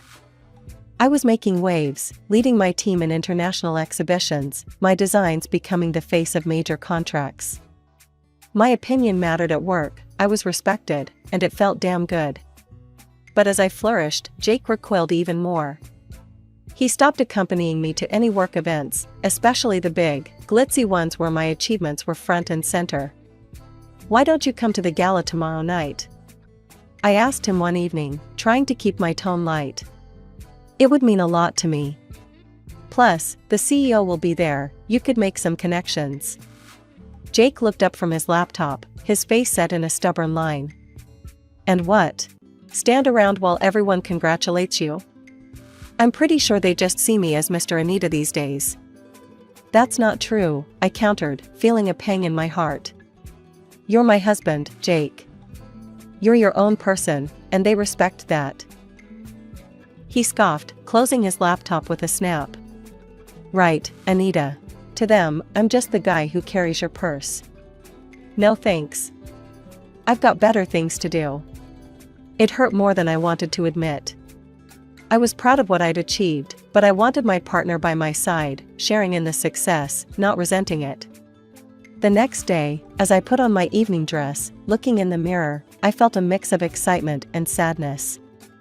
My reflection showed a woman who had everything she'd ever wanted professionally, but personally, there was a gaping hole where her husband's support should be. I went alone, as I had started to do more often. The gala was a blur of congratulations, handshakes, and bright smiles. I accepted the accolades and spoke about my latest designs, but each time I saw a couple together, laughing or sharing a quiet moment, my heart ached. Returning home, I found Jake on the couch, a bottle in hand, not even pretending to have waited up. The clock was ticking past 9 p.m. as I rushed out of the conference room, my phone dead from the day's back-to-back meetings. My mind was racing with the discussions we'd had, but a nagging thought about Jake waiting at home made my heart race faster. We hadn't spoken since the morning, and I knew he'd be wondering where I was. I drove home as quickly as I could, rehearsing an apology in my mind. But when I walked through the front door, the cold look in Jake's eyes told me no apology would suffice tonight. You're late, he stated flatly, his voice edged with accusation as he sat in the dimly lit living room. I'm sorry, Jake. The meeting ran over, and my phone died. I didn't get a chance to call. I dropped my keys in the bowl by the door, my voice weary. Meeting, huh? Or should I say your little party with the bosses? His words were sharp, his eyes narrowing. I was taken aback. What are you talking about? It was just a regular business meeting, Jake. Sure it was. I bet it's all those late nights with them that got you where you are. Not your talent, just playing up to the bosses. His voice was bitter, and he took a swig from the bottle next to him. My cheeks flushed with anger and disbelief. You think I got my promotions by, what? Sleeping around? How can you even say that? He laughed, a harsh sound that filled the room. Oh, come on, Anita. It's obvious. Why else would they promote you, a woman, over others? The accusation stung, and I felt a mix of hurt and fury. I earned my position with hard work and talent. It's disgusting that you'd think so low of me. Jake stood up abruptly, his body swaying slightly. You're never here. Always working, leaving me alone. And we don't even have kids, because you're too busy with your career. His words were like slaps, each one hitting hard. I can't believe you're blaming me for no kids. We agreed on this, Jake. And my career is not an excuse for your unhappiness or failures. He stepped closer, his voice rising. My failures? No, Anita, they're because I married someone who cares more about her job than her husband. You've ruined everything. I tried to keep my voice calm. Jake, this isn't us. We're both upset. Maybe we should talk about this in the morning when you're sober. No, I'm done. I need to be alone. He grabbed his keys and headed toward the door. Jake, wait. But he was already gone, the door slamming behind him. I tried calling him several times, but it went straight to voicemail. Alone in the house, I wandered from room to room, each one echoing with the ghost of earlier, happier times. I couldn't sleep, the couch cold and unwelcoming, his accusations replaying in my mind.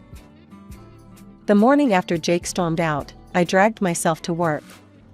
My eyes were red from a sleepless night, my mind swirling with the harsh words and the slam of the door echoing in my ears. I was on autopilot, nodding and smiling where needed, but inside, I felt like I was crumbling. Mid-morning, my boss called me into his office. I straightened my blazer and tried to compose myself, wiping away the last traces of tears. Anita, I've got something that might interest you, he said, his tone more upbeat than I could handle at that moment. How would you like to head our new project in Milan? It's a big opportunity, international exposure, leading a team. I thought of you immediately. Milan. Italy had always been a dream, one of those places I'd promised myself I'd visit, one way or another. Under different circumstances, I would have jumped at the chance, no second thoughts. That sounds incredible, sir, I managed, a genuine smile breaking through the fog of my sadness. It's actually a dream of mine to work in Milan. Great. I knew you'd be excited. Think it over, and let me know your decision. Returning home, I found Jake sitting at the kitchen table, looking sober but somber. The air between us was thick with unsaid words. I hesitated at the doorway, then decided to breach the silence. Jake, we need to talk. I was offered a major project today. It's in Milan. I began, watching his reaction closely. He looked up, his face hardening. Milan, huh? And what, you're just going to go? It's a big deal for my career, Jake. It could change everything for us, for me. I want to take it. I tried to keep my voice steady, assertive. Us? There's no us in this, Anita. It's always about you and your career. His voice rose, a bitter edge slicing through the quiet of the kitchen. I'm still the same person, Jake. I'm still your wife. Why can't you see this as something good for both of us? I pleaded, hoping for some sliver of understanding. There is no both of us if you choose to go to Milan. It's me or the job, Anita. Decide. His ultimatum hung in the air, stark and cold. Why do you make me choose, Jake? Why can't you be happy for me? My voice cracked, frustration and pain bubbling up. Because I need to know where I stand. Either you're with me, or you're there, living your dream without me. He was yelling now, his face red with anger. I took a deep breath, my mind made up, heart aching. I choose Milan. I have to do this, Jake, not just for my career, but for myself. Jake stood abruptly, his chair scraping against the tile floor. He stormed to our bedroom and came back with a stack of papers, divorce papers. Slamming them down on the table, he met my eyes with a cold finality. Then this is it, Anita. If you go, we're done. I stared at the papers, then at him, my heart sinking. But something inside me hardened. I couldn't give up on my dreams, not even for him. The next week was a blur. I signed the papers, packed my bags, and before I knew it, I was on a plane to Milan. The city was beautiful, a picturesque postcard at every turn. I was often on TV, discussing the project, my face a mask of professionalism, hiding the turmoil inside. Despite the excitement, my thoughts drifted back to Jake, to the possibility of fixing things. But each time I picked up my phone to call, I remembered his ultimatum, and my resolve strengthened. Stepping back into the house after 2 weeks in Milan felt surreal.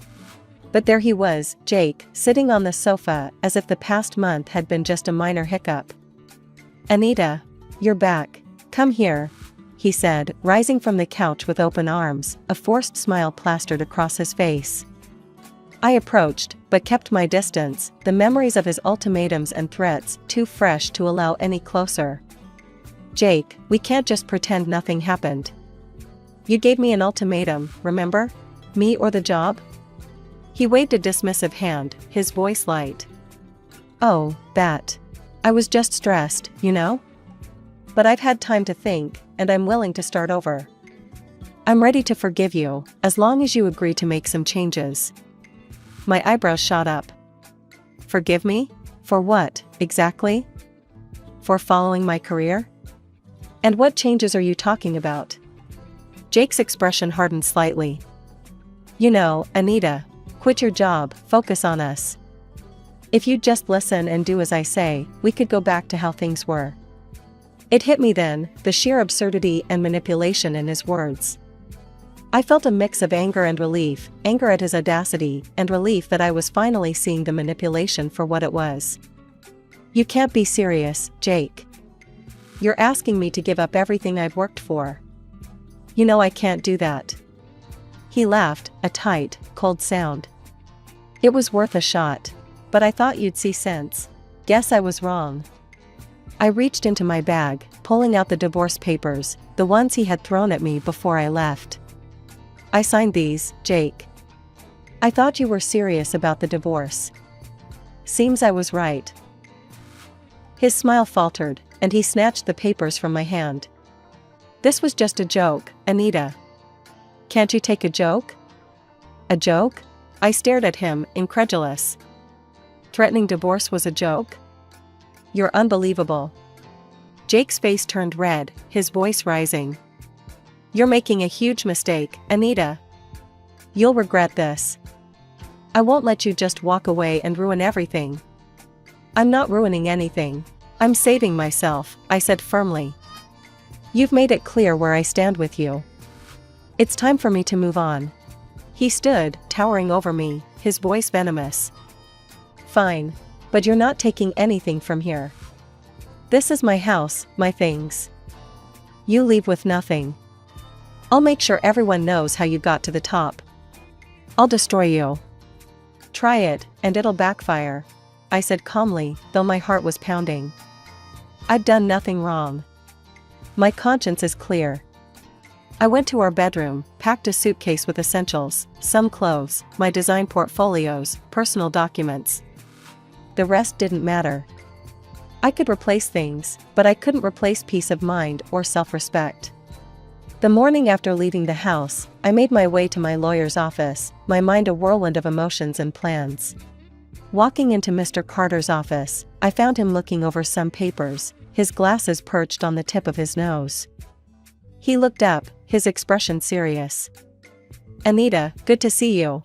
Please, have a seat. Tell me everything." I took a deep breath and started recounting the recent events, not omitting the harsh words and threats Jake had hurled at me. And then he told me he'd make sure I wouldn't get a penny and would ruin my reputation, I concluded, my voice steadier than I felt. Mr. Carter's brow furrowed as he listened, jotting down notes. "We need to take this seriously, Anita. Have you considered hiring a private investigator? We might find something that could help us in court." A bitter laugh escaped my lips, surprising even me. "I'm ahead of you there, Mr. Carter. I hired one a few months ago when things started to really go downhill. I didn't trust what was happening behind my back." Reaching into my bag, I pulled out a folder, thick with documents and photos, and handed it to him. "Everything's in here." Turns out, Jake has been more than just verbally abusive.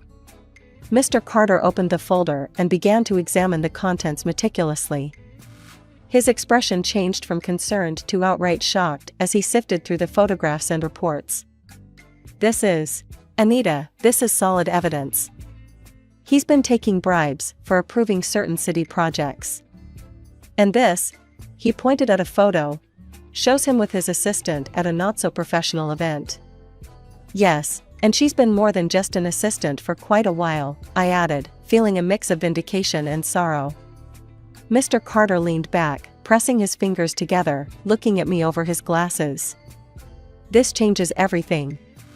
We not only have a strong case for the divorce on grounds of infidelity, but possibly more.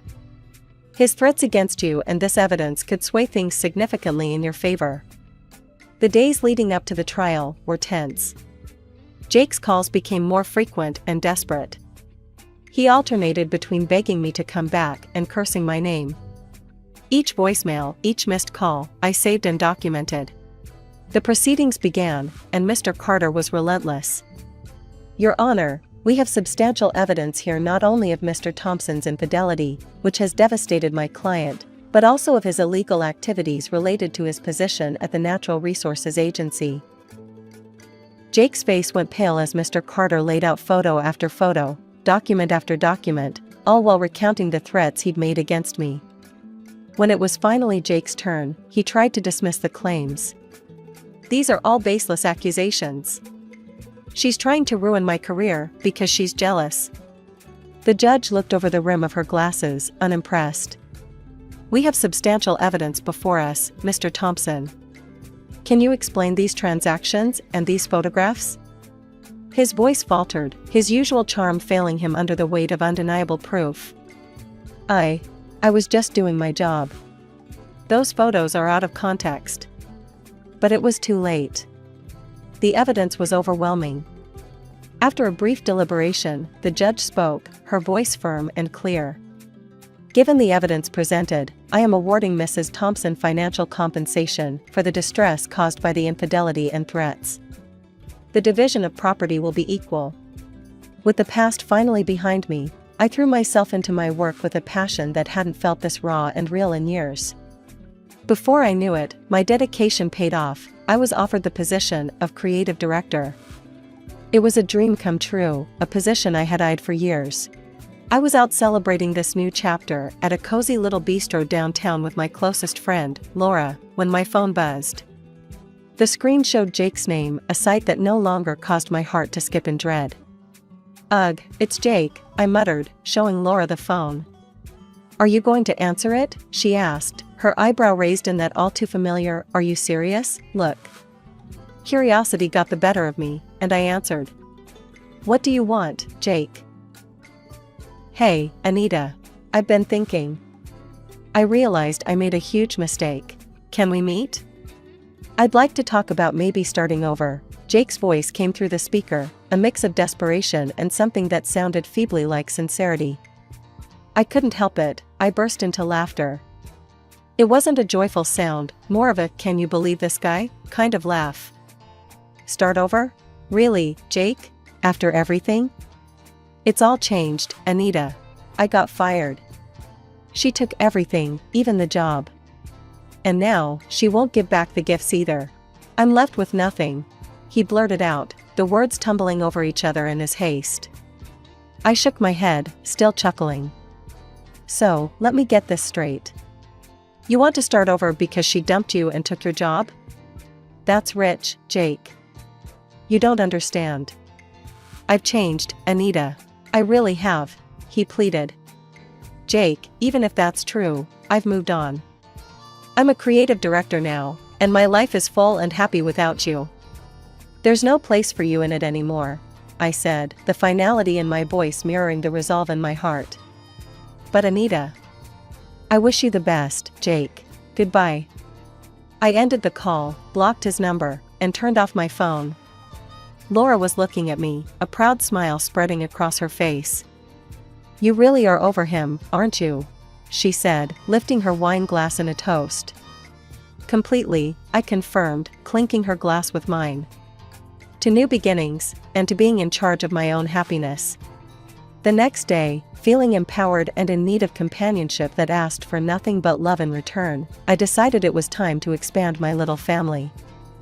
I went to the local shelter, where a scruffy terrier mix caught my eye. He was a little older, a bit rough around the edges, much like me. It felt right, adopting him. I named him Buddy, a friend who I knew would offer loyalty without conditions. Life was good. It was real, it was mine, and it was filled with possibilities. I had made it through the storm, and now, I was not just surviving, I was thriving.